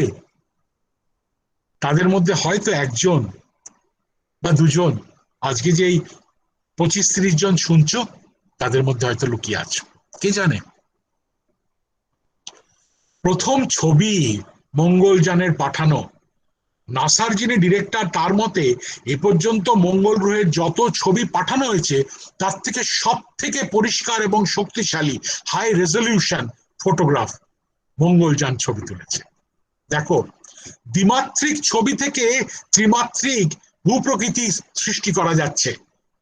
ভারতের বিজ্ঞানীরা তৈরি করেছেন বন্ধুরা, এই কলকাতা থেকে হাওড়া থেকে কয়েক হাজার কিলোমিটার দূরে। আর আমরা কি করছি? অল্প কিছু করে, ওরে বাবা আমি কত কি করে ফেলেছি। আমরা মানে আমাদের বড়রা, আমাদের মতো বয়সের, ফেসবুকে বলছি আমি জানো আমি কত বড় কাজ করেছি। আশ্চর্য লাগে। সত্যটাকে অনেক মানুষ লুকিয়ে রাখতে চান, কেন বলতো? সত্যকে জানা মানে সঠিক শিক্ষা পাওয়া, আর সঠিক শিক্ষা যাকে ইংরেজিতে বলে গিভস ইউ এম্পাওয়ারমেন্ট, তোমাকে মানবিক দিক থেকে মানসিক দিক থেকে অনেক শক্ত শক্তিশালী করবে। যারা তোমাদের মাথার উপর চেপে বসে থাকতে চাইবে তারা চাইবে না তুমি শক্তিশালী হও। সঠিক শিক্ষা বিদ্যার প্রসার ঘটুক তোমার মধ্যে। তাই অল্প একটু কিছু করে এইবারে হ্যাঁ হয়ে গেছে, আজ দারুণ, এবার নেমে বড় মাঠে, তুমি একটা সাধারণ মানুষ। অসাধারণত্বর ছোঁয়া চাই। ভারতবর্ষের প্রযুক্তি এবং বিজ্ঞান তোমাদেরকে পৌঁছে দেবে সেখানে। আমি শুধু পশ্চিমবঙ্গ নিয়ে বলছি না, কিন্তু খেয়াল রেখো এখানে আমরা জানি এই বছরে মঙ্গল অভিযানের একটা বিশেষ বছর। আমির যুক্তরাষ্ট্রের আমির সাহেব ইউএই ইউনাইটেড আরব এমিরেটস এর অমল বলে একটি মহাকাশযানকে উৎক্ষেপণ করা হয়েছে মঙ্গলের উদ্দেশ্যে। পার্সিভিয়ারেন্স নাসার সব থেকে উন্নত, সব থেকে কি বলবো বহু আলোচিত মহাকাশযান, ল্যান্ডার অবতরণকারী যান পার্সিভিয়ারেন্স অবতরণ করেছে 18 ফেব্রুয়ারি। তার পেটের মধ্যে ছিল ছোট্ট একটা হেলিকপ্টার, ড্রোন হেলিকপ্টার, যার নাম ইনজেনিউইটি। সে এই মে মাস থেকে ওড়ার চেষ্টা করেছে, সফল হয়েছে। এই প্রথম পৃথিবীর গণ্ডির বাইরে অন্য কোন গ্রহেতে একটা উড়ান যান বিচরণ করল। আর 10ই ফেব্রুয়ারি তিয়ানওয়েন-1 চায়নার একটি মহাকাশ যান, সে পৌঁছে গেছে মঙ্গল গ্রহে। অদ্ভুত সুন্দর পার্সিভিয়ারেন্স থেকে তোলা, প্রায় মাসখানেক পুরনো এটা, মঙ্গল গ্রহের পৃষ্ঠদেশ। অদ্ভুত জায়গা একটা। কল্পনা করে দেখো, পৃথিবী থেকে কোটি কোটি কোটি কোটি কিলোমিটার দূরে আমাদের সৌরজগতের একটি গ্রহ, তার মাটিতে নেমেছে মহাকাশ যান। তার ছবি তোমরা দেখছো, একদিন হয়তো মানুষ পৌঁছবে এখানে। আর সে অদ্ভুত ভিন গ্রহের প্রথম উড়ান সফলভাবে করতে পেরেছে ইনজেনিউইটি। আর আমরা জানি এই কয়েকদিন হলো চীনের পাঠানো যে অবতরণকারী যান, সেটার থেকে নেমে এসেছে ঝুরং বলে একটি ঘুরে বেড়ানো স্বয়ংক্রিয় রোভার, সেটিও কাজ শুরু করেছে। আমরা জানি ভারতবর্ষ পিছিয়ে নেই। 2019 সালের 22 জুলাই পাঠিয়েছিল চন্দ্রযান 2 কে। অনেকেই বলেছিল দূর, নামতে পারলো না ঠিকঠাক ভাবে। ভুলে যেও না, চন্দ্রযান 2 এর 95% কাজ কিন্তু করে চলেছে চাঁদকে প্রদক্ষিণকারী চন্দ্রযান 2 এর যে মূল মহাকাশ যান, এবং প্রভূত পরিমাণে তথ্য পাঠাচ্ছে পৃথিবীতে। ভারতবর্ষের উত্তেজনাপূর্ণ সময়, একের পর এক মহাকাশ যান পাঠানো হবে, মহাকাশ অভিযান হবে। Chandrayaan 3, Mangalyaan 2, Gaganyaan, Aditya, Shukrayaan, international Indian space station. চলে আসে শনি গ্রহে, অদ্ভুত সুন্দর বলয়। প্রায় 3,80,000 কিলোমিটার চওড়া এই বলয়টি। কত চওড়া দেখলে বুঝতে পারবে। আমি যদি পৃথিবীকে এই বলয়ের উপর রাখি, আয়তন দেখো পৃথিবীর, তুলনামূলকভাবে সত্যিকারের আয়তন কিন্তু এখানে। আর ওই যে অদ্ভুত সুন্দর বলয়টি কি দিয়ে তৈরি জানো? বরফের কুচিয়া নুড়ি পাথর দিয়ে। কি করে বরফের কুচিয়া নুড়ি পাথর ছড়িয়ে ছিটিয়ে না গিয়ে সাম্যাবস্থা বজায় রেখে শনি গ্রহকে প্রদক্ষিণ করছে, ভাবলে অবাক লাগে। এবারে তোমাদের সঙ্গে একটু মজা করি। মনে করো একটা স্পেস শিপে চেপে, মহাকাশ যানে চেপে তুমি শনি গ্রহের বলয়ের কাছে পৌঁছে গেছো। এইবারে তোমার সঙ্গে দেখা হলো একটা এলিয়েনের। এলিয়েন যে কি জিনিস আমি জানি না, আছে কিনা তাই জানি না, ধরে নাও কল্পনা। সে তোমায় জিজ্ঞেস করলো, তোমার সামনে দাঁড়িয়ে, তুমি কে? কি উত্তর দেবে? তুমি কি বলবে? আমি মানুষ। মানুষ মানে কি? তুমি তো সেখানে একলা দাঁড়িয়েছো, আর তো কেউ নেই আশেপাশে। ও মানুষ বলতে এই বোঝায়। তোমাকে বলতে হবে কি বলতো, কিছু মনে করবেন না, এই আমি, আমার মতো 780 কোটি এই ধরনের জীব, আরো কোটি কোটি অন্য ধরনের দেখতে প্রাণ, সব নদ নদী পাহাড় পর্বত জল জঙ্গল সমস্ত কিছু এই যে সাদা বিন্দুটা দেখতে পাচ্ছেন না, এর মধ্যে পৃথিবীর ছবি শনি গ্রহের বলয় থেকে। জ্যোতির্বিজ্ঞান না আমাদের অহমিকা আর অহংবোধকে, আমি কি করলুম, এইটাকে একেবারে ভেঙে চুরমার করে দেয়। এই দূরত্ব থেকে তোমায় কি বলতে হবে, এই কিছু মনে করবেন না, ওই যে একটা ক্ষুদ্র বিন্দু দেখছেন না, ওর মধ্যে আমি আরেকটা ক্ষুদ্রাতি ক্ষুদ্র বিন্দু, এই হচ্ছে আমার গুরুত্ব। অথচ দেখছো তো কি হচ্ছে আমাদের চারপাশে, তোমরা যথেষ্ট সচেতন। এই ভোটে বলো, ইলেকশনে বলো, খেলাতে বলো, মারামারিতে বলো, পুজোতে বলো, কয়েকজন নেতা এই করেন না সেই করেন না, ক্ষমতা আমাদের হাতে, ভাবলে অবাক লাগে। গ্রহাণু 1801 খ্রিস্টাব্দে ইতালি দেশের জ্যোতির্বিজ্ঞানী জোসেপ্পি পিয়াজ্জে মঙ্গল গ্রহ এবং বৃহস্পতির কক্ষপথের মধ্যে আবিষ্কার করলেন 900 কিলোমিটার ব্যাসের একটি বস্তুকে নাম দিলেন সেরে। সেরে লোকেরা ভাবলো এটা নতুন গ্রহ পাওয়া গেছে, কিন্তু তার 2-3 বছরের মধ্যে এই একই জায়গায় মঙ্গল গ্রহ এবং বৃহস্পতির কক্ষপথের মধ্যে সূর্যকে প্রদক্ষিণ করছে পাওয়া গেল আরো 3টে 500 কিলোমিটার আয়তনের বস্তু, প্যালাস, ভেস্টা এবং জুনো। বিজ্ঞানীরা বুঝলেন এক নতুন ধরনের বস্তু আবিষ্কৃত হচ্ছে আমাদের সৌরজগতে। আর সেই 1801 থেকে শুরু করে আজ অব্দি হাজারে হাজারে হাজারে হাজারে পাথরের টুকরো, 10, 20, 5, 20, 101 কিলোমিটার আয়তনের আবিষ্কার হয়েছে মঙ্গল গ্রহ এবং বৃহস্পতির কক্ষপথের মাঝামাঝি অঞ্চলে সূর্যকে প্রদক্ষিণ করছে। এদেরকে বলা হয় গ্রহাণু বা অ্যাস্টেরয়েড। রবীন্দ্রনাথ ঠাকুর আদর করে নাম দিয়েছিলেন গ্রহিকা। হঠাৎ রবীন্দ্রনাথ ঠাকুরের কথা তুললাম কেন জানো? রবীন্দ্রনাথ ঠাকুর বলতে বেঁচে যায় বিশ্বকবি, মহাগুরু, গুরুদেব। চারিদিকে গান বাজে, কবিতা আবৃত্তি হয়, স্কুলে সঙ্গীত প্রতিযোগিতা হয়, ঠিক কথা, খুব ভালো। কজন আমরা জানি যে রবীন্দ্রনাথ ঠাকুরের মতো বিজ্ঞান মনস্ক মানুষ আমাদের সমাজে খুব কম এসেছেন। আজ থেকে প্রায় 80-90 বছর আগে রবীন্দ্রনাথ ঠাকুর এই সমস্ত কিছু যা যা বলছি সব লিখে রেখে গেছেন। মাস্টারমশাইদের জিজ্ঞেস করো কি লিখেছিলেন বলুন তো, কজন বলতে পারবেন?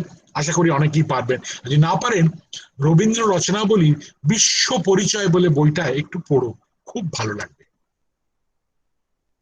সত্যিকারের তোলা ছবি বন্ধুরা, এখানে প্রতিটা সবুজ বিন্দু এক একটা গ্রহাণু আবিষ্কৃত।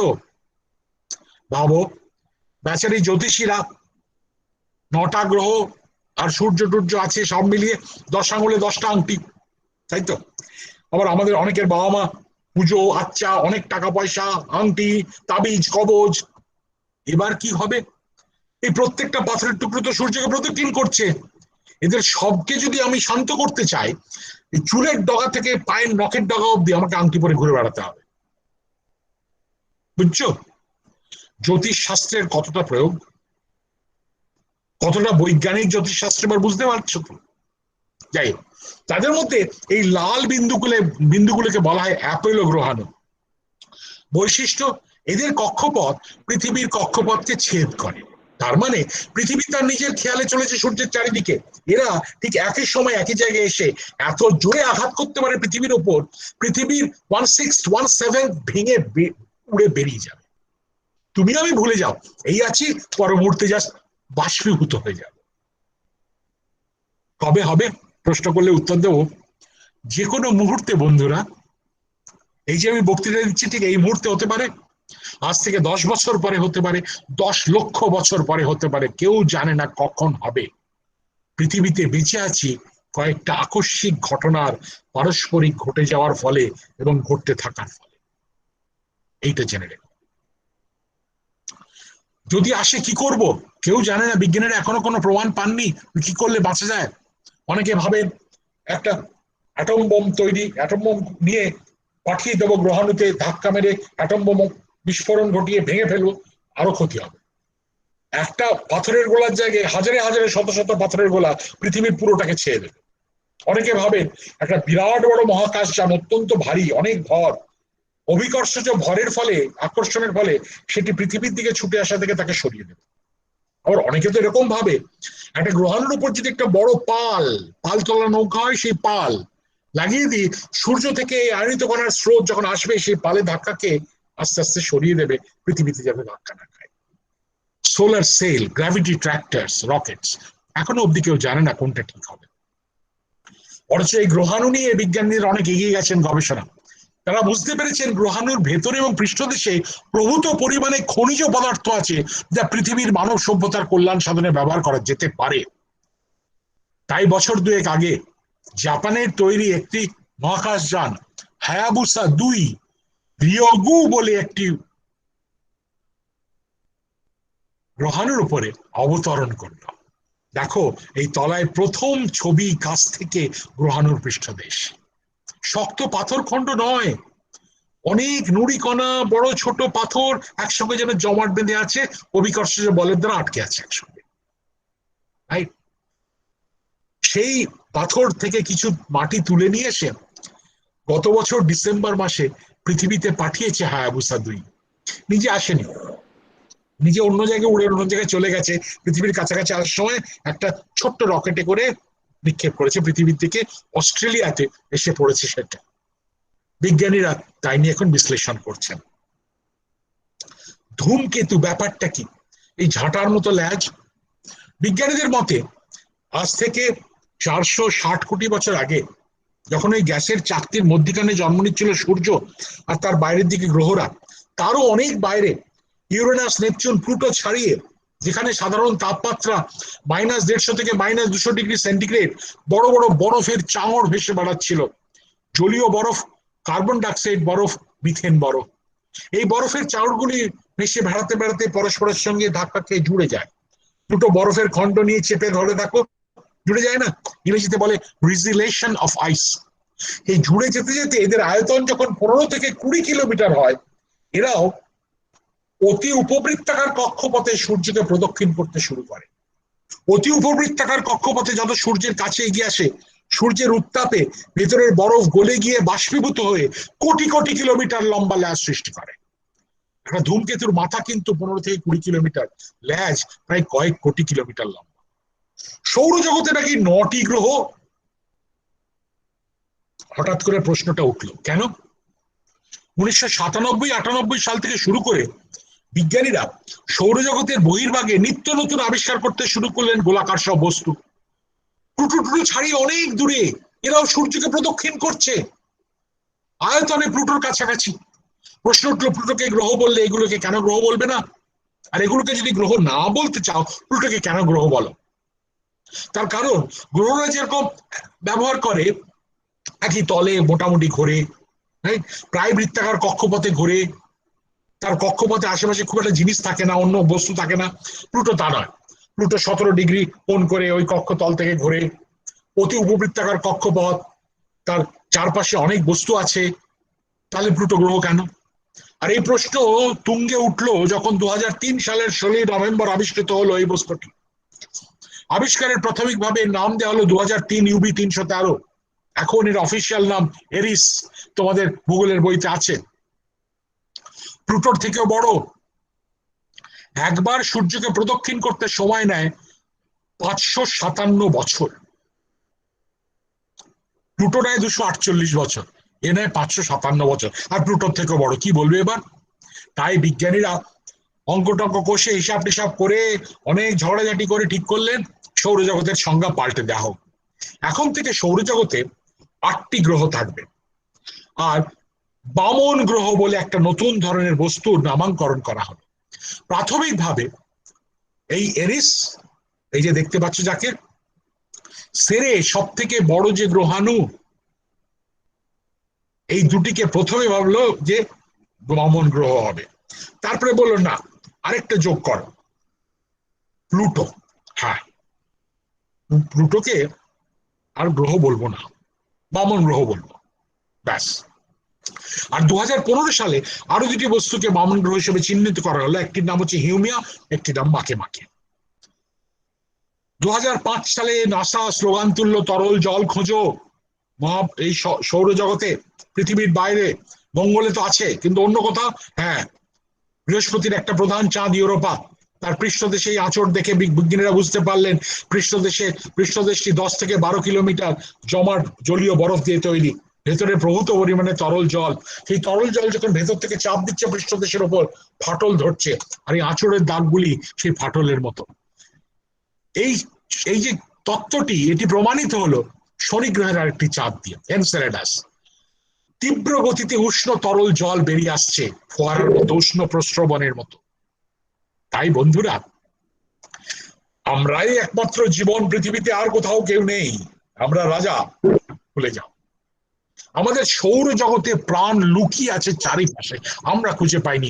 ব্রহ্মাণ্ড তো ছেড়ে দাও, কোটি কোটি, অযুত সহস্র কোটি প্রাণ লুকিয়ে আছে। তবে মনে রেখো, সেই প্রাণ কিন্তু আমাদের মতো না, দুটো চোখ, দুটো কান, কথা বলি, গন্ডগোল পাকাই, মারামারি করি, এসব নয়। এককোষী বহুকোষী প্রাণ বা অন্য ধরনের জীব, রাইট? চলো, বেশি সময় নেই, বেরিয়ে পড়ি সৌরজগৎ থেকে। সত্যিকারের ছবি দেখবে সৌরজগতের বাইরে আকাশ কিরকম দেখতে। দেখো, সত্যিকারের রং, সত্যিকারের ছবি। বলবে দূর, কি সেদিকে তাকালে কালো অন্ধকার, মধ্যিখানে দুটো তারা, মধ্যিখানে কালো অন্ধকার। কোথাও তো এইসব দেখতে পাই। কেন দেখতে পাই আমরা জানো? দোষটা আমাদের চোখের, মানুষের চোখের।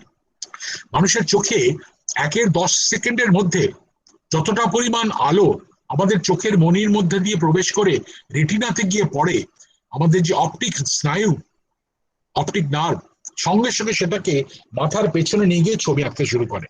আজকে জানো, আমরা যে দেখি না চারিদিক, কোথায় দেখি বলতো? আমাদের ব্রেনের মধ্যে এই অঞ্চল, অপটিক্যাল লোব। আমাদের চোখ একটা সিসিডি ক্যামেরার মতো মোবাইলের আলোকে যোগ করতে পারে না, যোগ করে অনেক আলো হলে তবে যোগ করে না। আমাদের চোখ যদি সিসিডি ক্যামেরা হতো না, আকাশের দিকে টানা, একদিকে অনেক ঘন্টা তাকিয়ে থাকলে দেখতে পেতে প্রতিটা বিন্দুতে যেন একটা আলো, একটা তারা, আর বিরাট বিরাট গ্যাসের মেঘ, অদ্ভুত অদ্ভুত রঙের। প্রশ্ন থাকে, সব তারা কি সূর্যের মতো? উত্তর হ্যাঁ এবং না। হ্যাঁ কেন? প্রায় প্রতিটি তারা, 91% তারার কেন্দ্রতে হাইড্রোজেন থেকে হিলিয়াম উৎপাদন হয়েছে। না কেন? তাদের প্রারম্ভিক ভর, তাদের পৃষ্ঠদেশের তাপমান, তাদের রাসায়নিক গঠন ভিন্ন ভিন্ন। ভরের কথা যদি দেখো, এমনও তারা আছে সূর্যের 0.08 গুণ, আবার এমনও তারা আছে সূর্যের 100 গুণ হয়। সূর্যের ভর কত জানো? 2-এর পিঠে 30টা শূন্য, তত কিলোগ্রাম। পৃষ্ঠদেশের তাপমানেও তারাদের তারতম্য আছে। এমনও তারা আছে 50,000 ডিগ্রি সেন্টিগ্রেড, এমনও তারা আছে 1800 ডিগ্রি সেন্টিগ্রেড। আর এই তাপমাত্রার উপর নির্ভর করে তাদের একটা শ্রেণীবিন্যাস করেছিলেন আজ থেকে 110 বছর আগে এক মহান মহীয়সী নারী।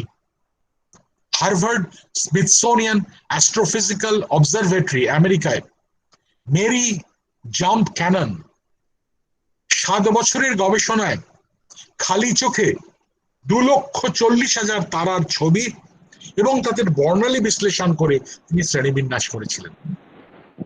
বন্ধুরা, বিজ্ঞান পাল্টে গেছে 100 বছরে, তার শ্রেণীবিন্যাস কেউ পাল্টাতে পারেনি। তিনি কিন্তু ফেসবুকে অ্যাডভার্টাইজমেন্ট দেননি, আমি কত বড় কাজ করেছি দেখো, আমি কি সুন্দর দেখতে দেখো। আমার বন্ধুদের সঙ্গে কেমন পিকনিক করছি দেখো, এটি ছবি দেখবে। আমরা যেটা করি, আমাদের এই সব জিনিস দেখানো নেই বলেই আমরা করি। আমরা সবাইকে বলি এ কি করলো, ও কি করলো, এটা ভালো হলো, ওটা খারাপ হলো, একবারও বলি না আমি কি করলাম, আমার করাটা কত ভালো। তোমরা না, আমাদের তোমাদের বাবা মা আমাদের মতো মানুষেরা অনেকেই করেন। আমি নিজে কি সেটা আমার জানার দরকার নেই, অন্যটা কি সেটাকে আমরা আঙুল তুলে দেখাবো। স্কুল খারাপ, পাড়া খারাপ, লোক খারাপ, আত্মীয় খারাপ, অন্য দেশ খারাপ, আমি ভালো হয়। যাই হোক, এই শ্রেণীবিন্যাস করে দেখা গেল সব থেকে যে উচ্চ তাপমাত্রার তারা পৃষ্ঠদেশের, তাদেরকে বলা হলো ও তারা। তারপরের উত্তাপ বি তারা, এ তারা, এফ তারা, জি তারা, কে তারা, এম তারা। সূর্যের পৃষ্ঠদেশের তাপমাত্রা 5600 ডিগ্রি সেন্টিগ্রেড। সূর্যকে যতই বিশেষভাবে ভাবো না, সূর্য একটি অতি সাধারণ, অতি নগণ্য জি টাইপের তারা ছাড়া কিছুই নয়। চলে আসি তারাদের জন্ম মৃত্যুতে। তারাদের জন্ম হয় গ্যাস এবং ধূলিকণা সম্বলিত আন্তঃনক্ষত্র মেঘ থেকে। মহাশূন্যের মাঝে এই ধরনের মেঘের মধ্যে তারাদের জন্ম দেখা কিন্তু সম্ভব। তোমাদেরকে সত্যিকারের রঙের, সত্যিকারের ছবি দেখাবো মহাকাশের, গত মাত্র 10 বছরে তোলা। দেখো, আন্তর নক্ষত্র মেঘ। এই একটা মেঘ থেকে আমাদের আকাশের মেঘের সঙ্গে গুলিয়ে ফেলো না। আমাদের আকাশের মেঘ হচ্ছে সৌরজগতের তৃতীয় গ্রহ পৃথিবী, তার আবহামণ্ডলে মেঘ। আর এই একটা মেঘ থেকে না 1000 সৌর জগৎ সৃষ্টি হতে পারে। অভূতপূর্ব। দেখো, শুধু আহ বললে চলবে না। তোমরা কি জানো, বিশ্বের বড় বড় বিজ্ঞানীরা, হাজারে হাজারে বিজ্ঞানী, এই এক একটা ছবি ঘিরে দিনের পর দিন তারা কাটাচ্ছেন জানতে। কেন বলতো? আচ্ছা, তোমাদের কারোর মনে করো একটা বন্ধু, তার একটা ছবি তুমি দেখতে পেলে বা ছবি হাতে পেলে, ওই ছবিটা দেখে তুমি বলতে পারবে বন্ধুটার বয়স কত, তার তাপমাত্রা কত শরীরের, তার ভেতরটা কিরকম, ভেতরে কি কি যন্ত্র আছে, আচ্ছা কবে জন্মেছিল, কতদিন থাকবে পৃথিবীতে, হাত পা গুলো কেন এরকম হয়েছে, পারো উত্তর দিতে? পারো না তো, এটা ছবি দেখে পারো না। ভুলে যেও না, একটা তারা বা এই ধরনের আন্তঃনক্ষত্র মেঘের শুধুমাত্র ছবি দেখে তার সমস্ত কিছু ধর্ম তোমাকে বলতে হবে বিজ্ঞানীদের। কত শক্ত, বুঝতে পারছো? শুধুমাত্র আলোর সংকেত ছাড়া একটা তারাকে তো আমি আমাদের ল্যাবরেটরিতে এনে কেটে, কেমিক্যাল ঢেলে চেটে চুষে গন্ধ শুকে বলতে পারবো না ব্যাপারটা কি। ওই যে দেখছি ওই আলো, ওই আলোকে বিশ্লেষণ করে জানতে হবে। তীক্ষ্ণ বুদ্ধি সম্পন্ন হতে হয় জ্যোতির পদার্থ বিজ্ঞান পড়তে গেলে সফলভাবে। বুদ্ধি জন্মগত নয়, বুদ্ধি আমাদের অধীত বিদ্যার ফল। তুমি কত মন দিয়ে পড়বে, কিভাবে পড়বে, পরীক্ষায় শুধু নম্বর পাওয়ার জন্য পড়বে, টিউশনি বা কোচিং এ মাস্টার মশাই যা পড়ান শুধু সেটা পড়বে, না যা পড়ছো তার প্রতিটার মানে গভীরে গিয়ে বোঝার চেষ্টা করবে। তার উপরে নির্ভর করবে তোমার বুদ্ধি, তোমার ধীশক্তি কত বেশি। তাই শুধুমাত্র বইটা খুললাম, বন্ধ করলাম, পড়ে গেলাম, এবার পাস দিয়ে দিচ্ছি, ব্যাস এবার কোথায় যায়, তোমাদের বড়রা দাদারা একবার গ্রাজুয়েট হয়ে গেছি, এবার আমি তো আমাকে সবকিছু দিতে হবে। দেখা গেল পি ডিভিশনে পাস করেছে কিন্তু গ্রাজুয়েট, কোন রকমের নাম্বার ঠুসে ঠেসে দিয়ে বাবা কাকা মামা পলিটিক্যাল পার্টি ধরে টরে একটা কিছু পেয়ে গেল, ব্যাস। তারা কখনো বড় বিজ্ঞানী হতে পারেন না, তারা জীবনে সফল হতে পারেন না, তারা জীবনকে সত্যিভাবে আনন্দ পেতে পারেন না জীবন থেকে। সেই জন্য বলি, যখন পড়বে একেবারে গভীরে গিয়ে পড়বে, প্রশ্ন করবে। যত প্রশ্ন করবে তত জানতে পারবে। কিন্তু প্রশ্ন করা মানে আবার এটা কিন্তু নয় ওই ইন্টারনেট একটু দেখে নিলাম, ও আচ্ছা, এবার মাস্টার মাসে বলে স্যার এটা কি বলুন তো, উত্তরটা আমি জানি কিন্তু কিন্তু সবার সামনে দেখাবো, এক আমি কত জানি, দুই মাস্টার মাসের কিছু জানে না। এই প্রশ্ন করে তুমি নিজেকেই ঠকাচ্ছ। আর অনেকে আছে, আমি যে প্রশ্ন করছি দেখো আমি কত জানি, আমার পড়াশোনা কত ভালো, তার অনেকের আবার তার বাবা মার এক গর্বিত, দেখেছো আমার ছেলে বা মেয়ে কিরকম প্রশ্ন করলো। জানার জন্য প্রশ্ন করবে, না জানলে তবে প্রশ্ন করবে, সেটাই হচ্ছে আসল উপায়।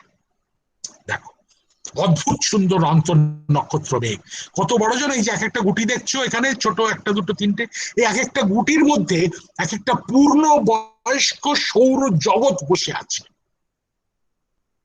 মহাকাশ না আমাদের দিকে চ্যালেঞ্জ ছুড়ে দিয়েছে।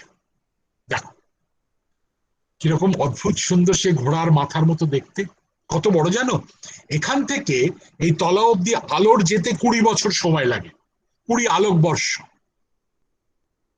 মহাকাশের মহাশূন্যের বিরাট বিরাট অঞ্চল, আমরা যত জানি বলে গর্ব করি, সেই গর্বকে যেন খর্ব করে দিচ্ছে। কি জানো প্রকৃতি সম্পর্কে?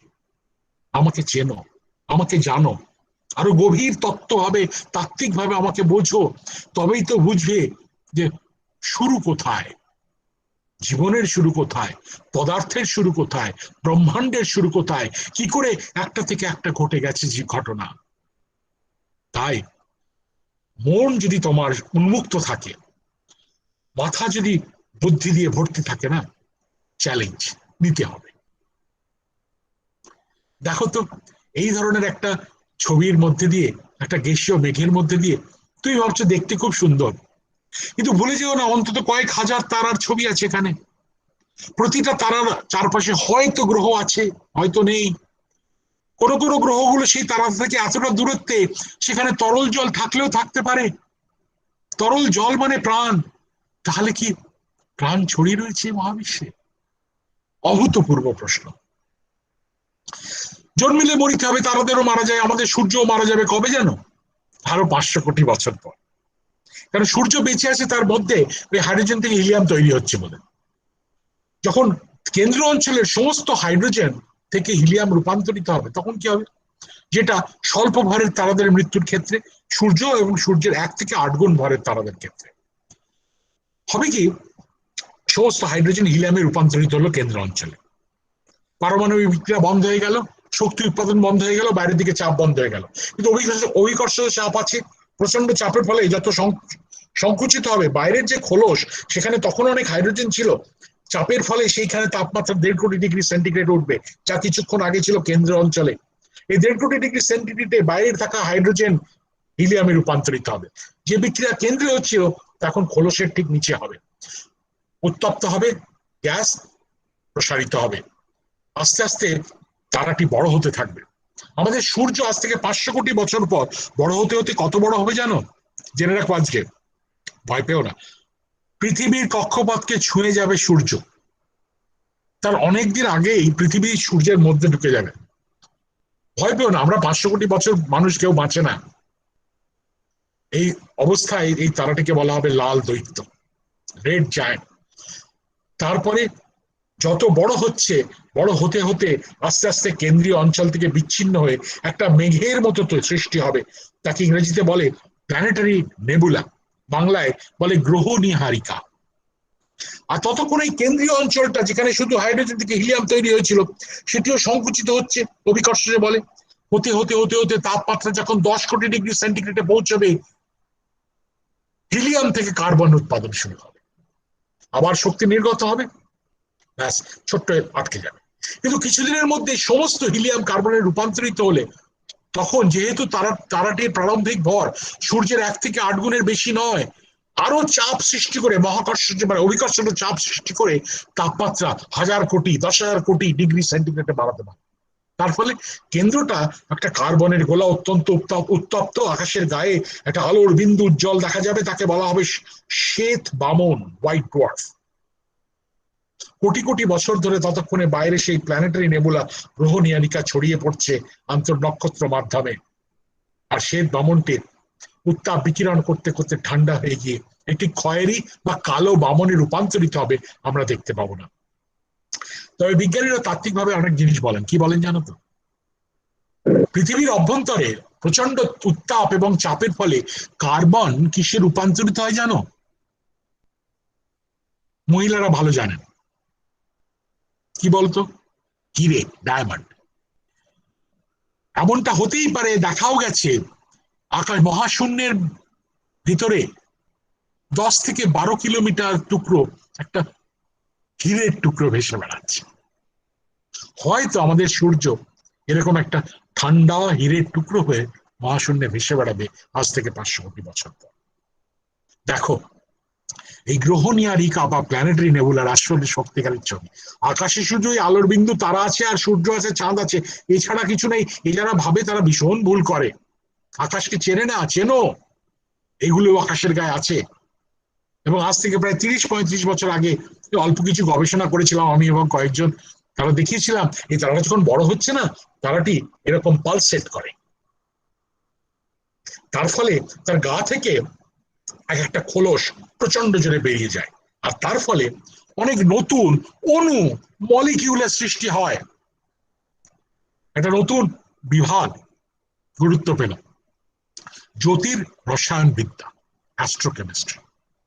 অণুদের সংশ্লেষণ এবং তাদের ধর্ম ও প্রভাবের বিশ্লেষণ। এই সমস্ত অণু, সমস্তগুলো জৈবিক অণু, অর্গানিক। তার মানে যে কোনো তারা তার শেষ হওয়ার মুহূর্তে প্রাণের বীজের যে প্রধান বস্তুগুলো তৈরি করে দিয়ে যায়। প্রাণ মহাবিশ্ব মহাব্রহ্মাণ্ডের আশেপাশে লুকিয়ে আছে। এরকম বোকামো কখনো করো না, আমরা একমাত্র প্রাণ এই বিশ্বে, আমরা খুঁজে পাই। যে সমস্ত তারাদের মধ্যম ভর, তাদের ক্ষেত্রে কি হয়, ভেতরে হাইড্রোজেন থেকে হিলিয়াম হচ্ছে, সমস্ত হাইড্রোজেন হিলিয়ামে রূপান্তরিত হলো, ভর বেশি, চাপ বেশি, হিলিয়াম থেকে কার্বন, যেমন আগের শ্রেণীর তারাদের হয়েছে।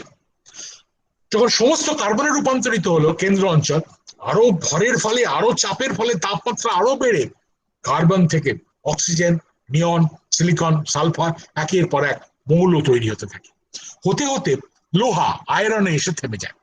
কেন, আয়রন নিউক্লিয়াসকে যতই চাপ দাও আর তাপ দাও, সে জুড়ে যাবে না।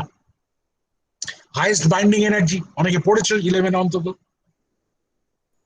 তখন তারার অভ্যন্তরটা দেখতে বেশ মজার হয়, পেঁয়াজের খোসার মতো, একটু হাইড্রোজেন, হিলিয়াম, কার্বন, অক্সিজেন, নিয়ন, সিলিকন, সালফার, আর মধ্যিখানে আয়রনের একটা লোহার একটা গোলা।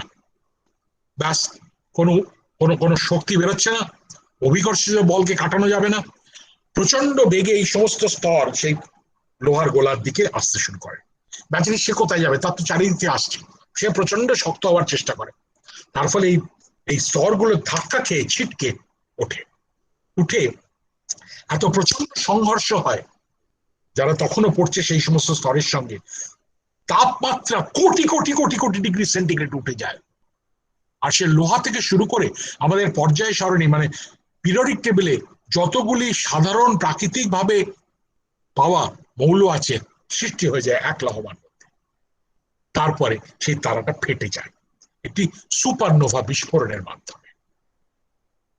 অভূত পরিমাণ অকল্পনীয় শক্তি বেরিয়ে আসে, অকল্পনীয় বিস্ফোরণ। আর সেই সমস্ত মৌল ছড়িয়ে ছিটিয়ে পড়ে আন্তঃনক্ষত্র মাধ্যমে নতুন মেঘের মধ্যে। সে মেঘ থেকে জন্ম নেয় সূর্য, সেই সূর্য থেকে চারপাশে ঘুরতে থাকে গ্রহ, সেই গ্রহ থেকে আমাদের শরীরে। তোমার রক্তের রং লাল, লোহা আছে বলে তো? প্রশ্ন করো নিজেকে, একটা লোহার পরমাণু অ্যাটম আমার রক্তের মধ্যে এলো কি করে? উত্তর, আমি যে খাবার খাই তার মধ্যে থেকে এসছে। খাবার এলো কোত্থেকে? মাটি থেকে। মাটিতে এলো কোত্থেকে? ওই যে খনি টনি আছে, উঠে এসছে। খনিতে এলো কোত্থেকে? জেনে যাও বন্ধুরা, এই পৃথিবীতে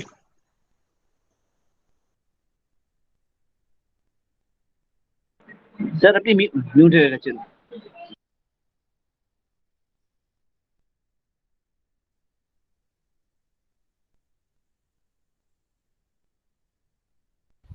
স্যার আপনি মিউট হয়ে গেছেন sir. Hello sir, hello hello sir, mute হয়ে গেছেন আপনি। আপনার কথা স্যার শোনা যাচ্ছে না।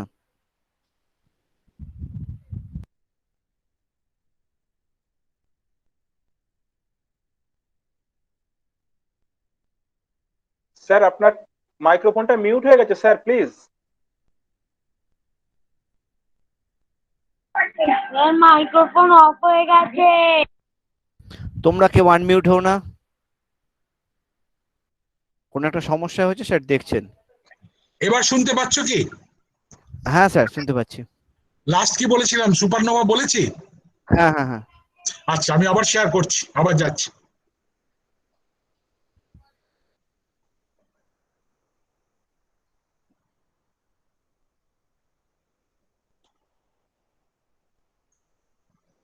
এবার দেখতে পাচ্ছ, শুনতে পাচ্ছ?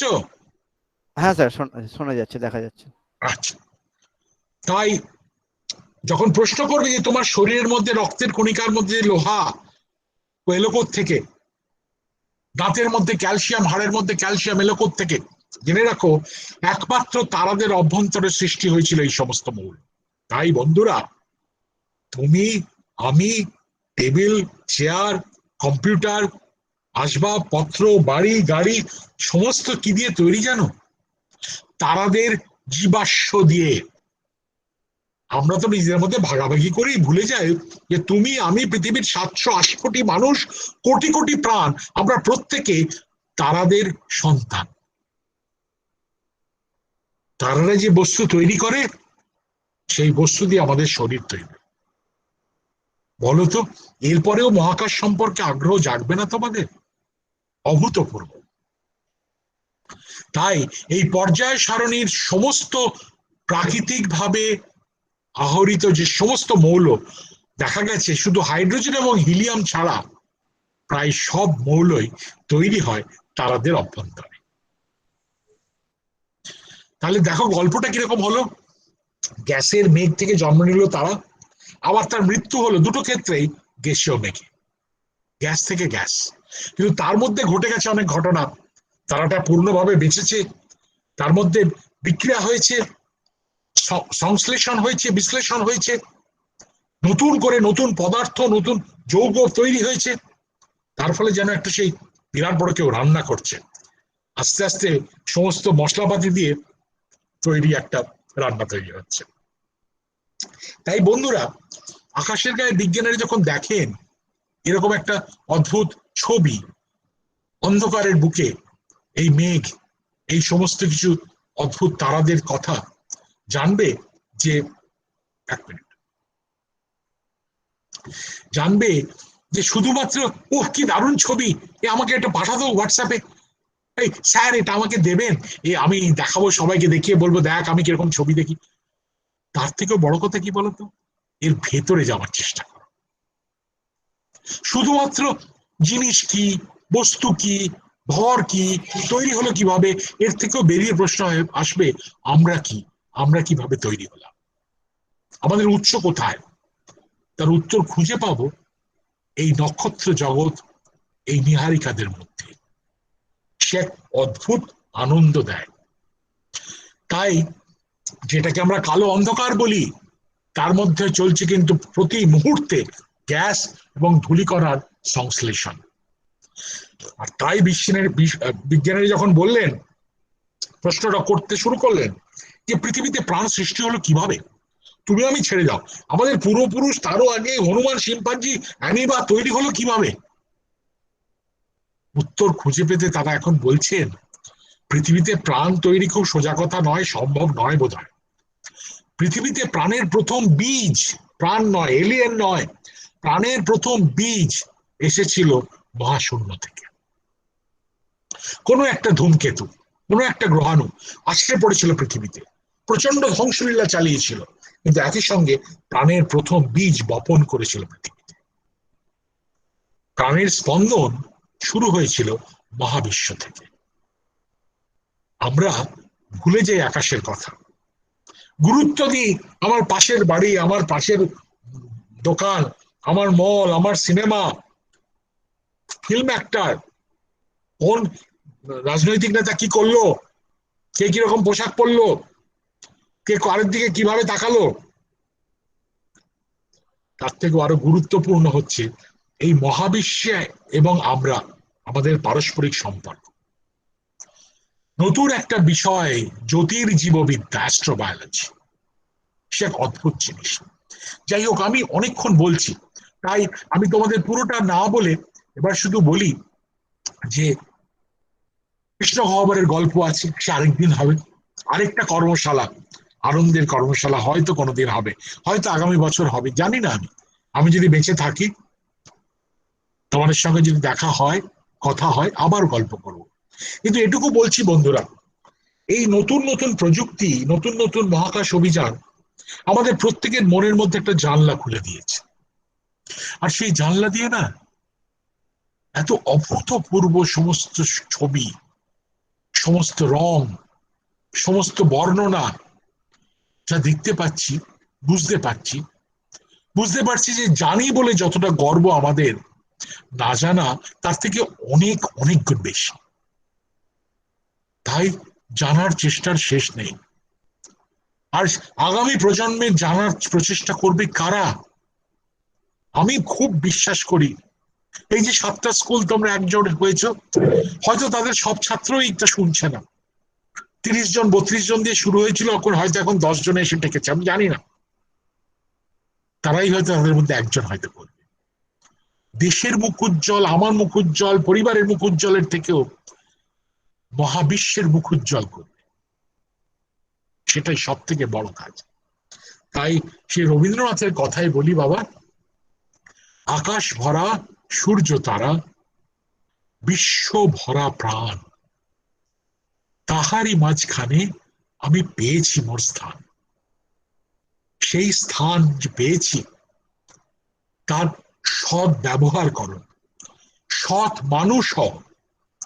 শর্টকাটে, ঠকিয়ে, কোনো দুর্নীতি করে যারা বড় হয় তারা সত্যিকারের এই অনুভূতি কোনোদিন পায় না যে আকাশ ভরা সূর্য তারা, বিশ্ব ভরা প্রাণ, তারই মাঝখানে আমি পেয়েছি মোর স্থান।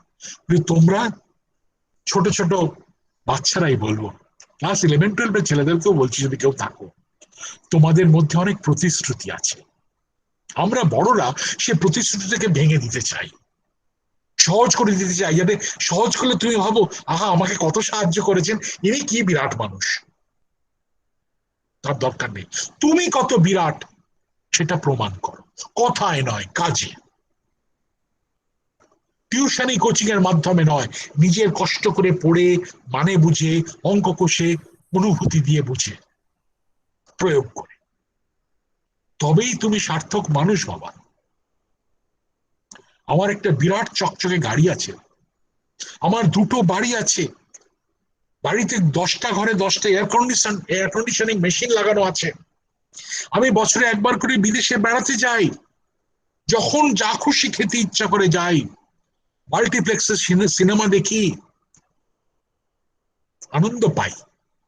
কিন্তু সার্বিকভাবে জীবনের, প্রাণের দিক থেকে, জীবনের দিক থেকে, অস্তিত্বের দিক থেকে আনন্দ কি পাই? মানে আজকে মলে গেলাম, আবার 2 দিন পরে আবার মলে যাই, নাহলে আনন্দ কমে গেছে।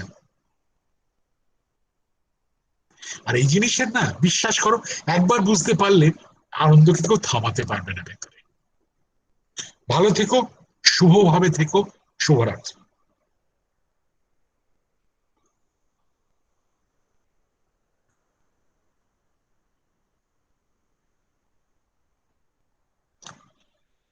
আমার শেষ হলো। ধন্যবাদ স্যার। আর এরপর কি আমরা ছাত্রছাত্রীদের কিছু প্রশ্ন নিতে পারি? নিতে পারো, কিন্তু 8টা 40-এ তাদের বাবা মারা রাত্রে খাবার জন্য তাড়াহুড়ো করবে। তবে একটা কথা শোনো, তুমি মডারেট করো কোশ্চেন গুলোকে, বলুক, তুমি বলো যে সেটা আমি উত্তর দেবো কিনা। কারণ এর মধ্যে মানে কেউ একটা ফট করে বলে দেবেন, তাহলে ভগবানটা কোথায় আছে, আমি তো উত্তর আমি জানি না বাবা, মানে সত্যি পারবো।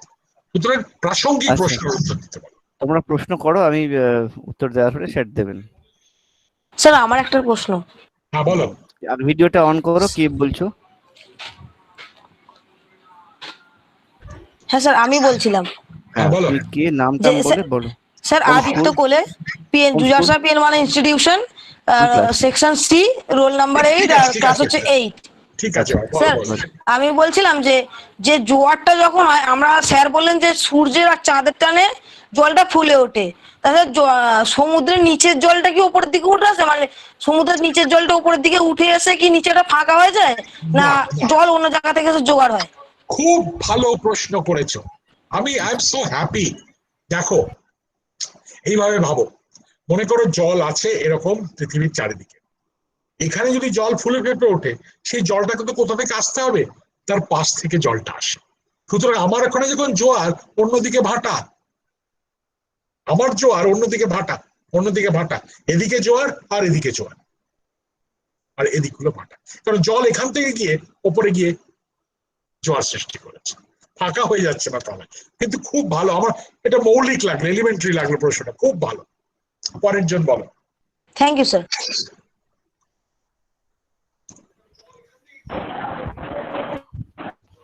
পরে আর কারো প্রশ্ন থাকলে বলো। স্যার আমার একটা কোশ্চেন আছে। বলো। স্যার আমি বলছি যে পৃথিবীতে হিলে থেকে সূর্যকে প্রদক্ষিণ করে, যখন পৃথিবী হিলে আছে তখন হিলে গিয়ে আমরা কেন তলে পড়ে যাই না? খুব ভালো প্রশ্ন করেছে বাবা। আমরা পৃথিবীর গায়ে কি দিয়ে আটকে আছি বলতো? কোনো আঠা নাই, কিন্তু অভিকর্ষজ বল আমাদেরকে পৃথিবীর কেন্দ্রে টানছে বলে। তুমি লাফাও না, লাফালে আবার পড়ে যাও কেন? মাটিতে ফিরে আসো কেন? তার মানে তোমাকে কেউ টানছে বলে? তুমি তো লাফালেই তো চৌ করে বেরিয়ে যাচ্ছ না। সেই রকমই প্রতিটা অঞ্চলেই একটা বলের গায়ে ভাবো তুমি দাঁড়িয়ে আছো, তোমার কেন্দ্রে তোমাকে আকর্ষণ করছে বলে।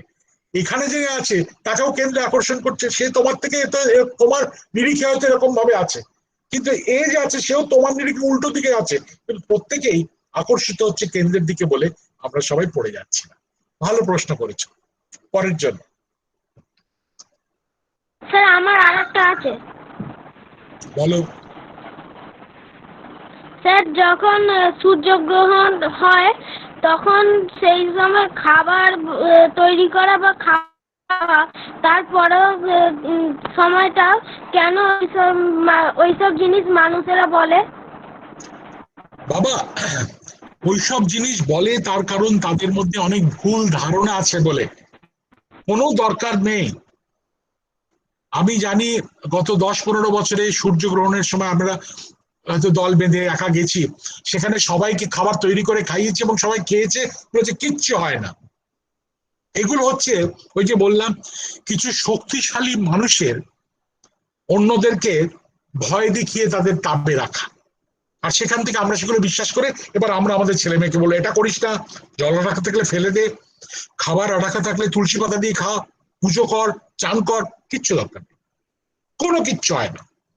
একটা মাথার চুলেরও একটা ক্ষতি হয় না, ক্ষতিও হয় না, লাভ হয় না, কিছুই হয় না, মনে রেখো এটা। হ্যালো স্যার, হ্যাঁ বলো। আমার একটা কোশ্চেন আছে। বলো রাজ। ভিডিওটা অন করো, ভিডিওটা অন করো।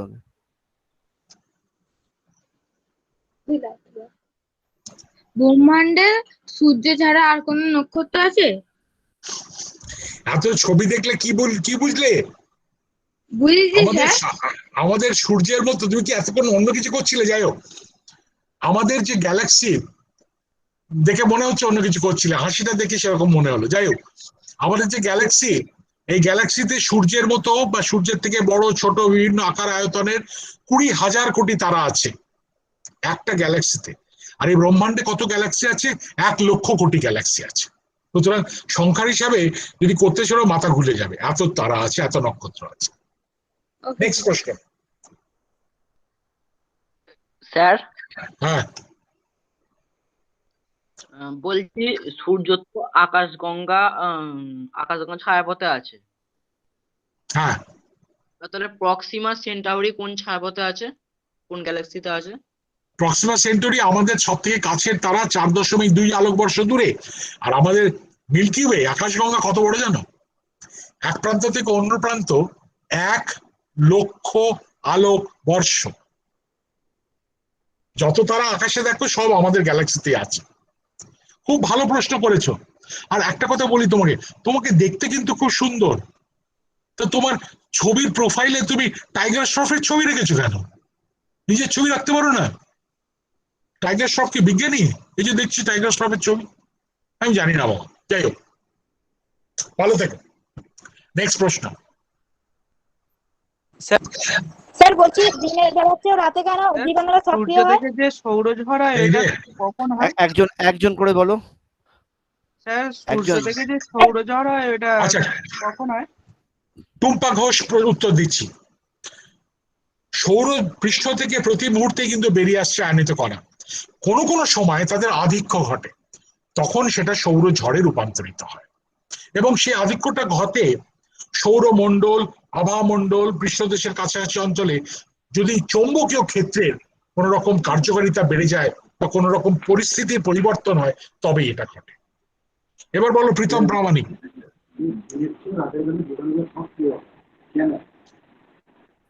প্রীতম প্রামাণিক, শোনা যাচ্ছে না তোমার প্রশ্ন। স্যার দিনের বেলা চেয়ে রাত্রে কেন জীবাণুরা সক্রিয় হয়? দিনের বেলা থেকে রাত্রিবেলা কেন কি জীবাণুরা শুনতে সক্রিয় পাই? হয়? কি সক্রিয় হয়? জীবাণুরা স্যার বলছে। জীবাণুরা। কে বলেছে? দিনের বেলায় কারোর হাঁচি কাশি হয় না বুঝি, রাত্রেই হয়? এসব ভুলভাল কথা বলে কি হবে? তবে কড়া সূর্যের আলোকে থাকলে সূর্যের তো প্রচন্ড উত্তাপ আছে, সেই উত্তাপে অনেক কিছু বলে যে আমরা জীবাণু মরে যায়, বা জল শুকিয়ে যায় বলে জলে জীবাণু নেই, জলে জীবাণু থাকে, সুতরাং সেই জল না থাকলে জীবাণু সংখ্যা কমে যেতে পারে। কিন্তু ও জীবাণু কি করোনা ভাইরাস রাত্রে হচ্ছে? এমন তো নয়, দিনের বেলাতেই হচ্ছে। তবে তবে রাত্রিবেলা আধিক্যটা বাড়ে, সে আধিক্য আবার ঘরের ভেতরে হলে আরো বেশি, কেন বাতাস চলাচল করে না, সেই জন্য আমরা ঘরের ভেতরে রাত্রে থাকি বলে আমি ভাবি জীবাণু বেড়ে গেছে, তা নয়। খোলা আকাশের তলায় থাকলে রাত্রে দিনে সবসময় জীবাণুরা আছে, এবং কিন্তু প্রাকৃতিক পরিস্থিতি বা আবহাওয়ার পরিস্থিতির উপরে তাদের তারতম্য ঘটে, এটা ঠিক। নেক্সট প্রশ্ন, লাস্ট প্রশ্ন। আর না, এবারে সেই উত্তর। হ্যাঁ, আচ্ছা, অরিজিৎ গুছাই কেন প্রীতমকে আমি উত্তর দিয়েছি। অরিজিৎ হ্যালো। হ্যাঁ স্যার, আমাদের সব থেকে সূর্য ছাড়া সব থেকে কাছের তারা প্রক্সিমা সেন্টাউরি। হ্যাঁ, আর তারপরে সব থেকে কাছের তারা কোনটা? তারপরে আরো আছে, আরো অনেকগুলো নাম আছে, সেগুলো জেনে তুমি ইন্টারনেটে যাবে, পেয়ে যাবে। এই প্রশ্নটা ভালো, কিন্তু প্রক্সিমা সেন্টাউরি এটা তো আমি বলেছি, কিন্তু তারপরে যে কি তারা, তারপরে কত তারা, লক্ষ কোটি তারা আছে, প্রতিটা দূরত্ব মনে রাখা তো সম্ভব নয়, আর তো নিজের মাথাও গুলিয়ে যাবে। তবে ছবি আছে, পাবে, পেয়ে যাবে, ইন্টারনেটে খোঁজো পেয়ে যাবে। পরের প্রশ্ন। স্যার নদীতে কেন বান আসে? বলেছি তোমাকে আগে, বান আসে তার কারণ কোন কোন সময় সূর্য আর পৃথিবী এমন একটা, চাঁদ আর পৃথিবী, চাঁদ আর সূর্য এমন অবস্থানে চলে আসে, তার ফলে তাদের আকর্ষণীয় ক্ষমতার যেন যোগ হয়ে যায়, তার ফলে জল বেশি ফুলে ফেপে ওঠে। Next sir. স্যার আমার বলো। একটি প্রশ্ন আছে। একটু পরে রঞ্জন, আগে শুভদীপ বলছে, তাড়াতাড়ি বলে নাও, তারপরে বলছি। বলছি সবাই যা বলে সূর্যগ্রহণের সময় জীবাণুগুলো সক্রিয় হয়, এটা কি ঠিক? তাহলে তো রাত্রিবেলায় তো আরো বেশি জীবাণু সক্রিয় হবে, যদি ওই তত্ত্বটা ভুল ঠিক হয়। তাহলে তো রাত্রিবেলা বেশি থাকাই উচিত নয়, মানে যত দিনের বেলা, দিন শেষ হলেই যেদিকে পৃথিবীতে দিন হয়েছে ছুটতে পালাতে হবে সেখানে, তাহলে তো জীবাণুটা চেকে বসবে আমার উপরে। এইসব ভুলভাল ধারণা তোমাদের মধ্যে আমরা বড়রাই ছড়িয়ে দিই, এসব মানে কি বলবো, অতি অন্যায় করি আর কি। নিজেরাই কি বিশ্বাস করি, তার ফল কি পাই বুঝি না। কজন আংটি পরে তাদের সফল হয়েছে বলতে জীবন?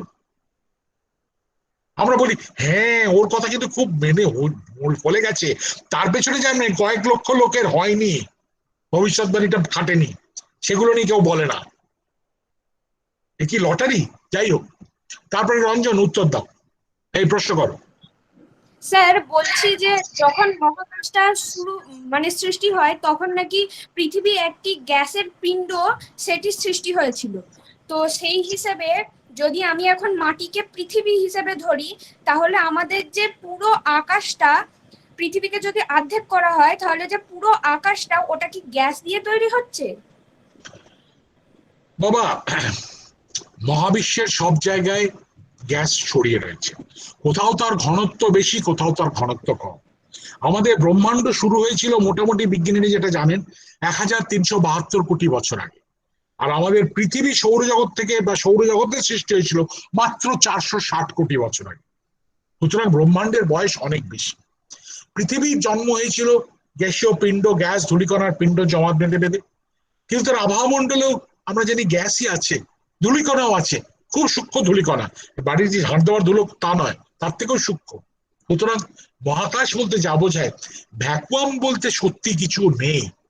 যেটাতে কিছু নেই, হয়তো প্রতি ঘন মিটারে 2-3টে পরমাণু বা অণু রয়েছে, কিন্তু আছে। কিন্তু সেটাকে আমি গ্যাস বলবো না, বলে ভ্যাকুয়ামই বলি, এই হচ্ছে কথা। লাস্ট প্রশ্ন নেব এবার, যদি কারোর থাকে। শেষ প্রশ্ন পলাশ। স্যার আমি বলবো। পলাশ ঠিক করবে। অনেক মাঝি এখনো পর্যন্ত প্রশ্ন করতে পারিনি, অনেক মাঝি করুন। হ্যাঁ স্যার বলছি।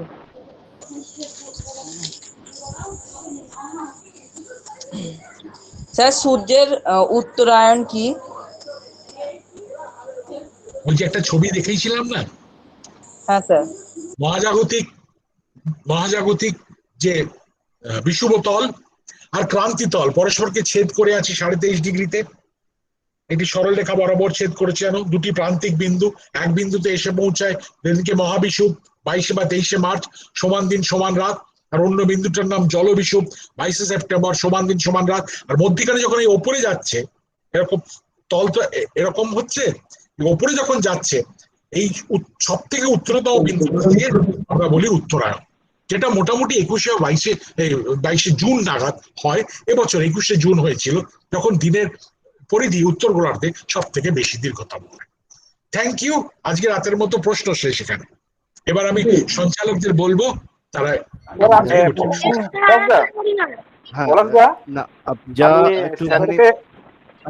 একটুখানি আমাকে বলতে দিন। আমি ছাত্রদের উদ্দেশ্যে বলছি, তোমাদের যদি কোনো প্রশ্ন থাকে তোমরা হোয়াটসঅ্যাপ গ্রুপে লেখো, আমি আছি, স্যার আছেন, উত্তর দেওয়ার চেষ্টা করব, অবশ্যই উত্তর দেওয়ার চেষ্টা করব। আর এই মুহূর্তে স্যারের মতন ব্যস্ত মানুষ আমরা 2 ঘন্টা ওনাকে পেয়েছি এবং উনি সময় দিয়েছেন। আমি ওনাকে অসংখ্য ধন্যবাদ জানাচ্ছি। আমাদের অরবিন্দবাবু যে কিছু বলতে চাইছেন, একটুখানি বলুন স্যার।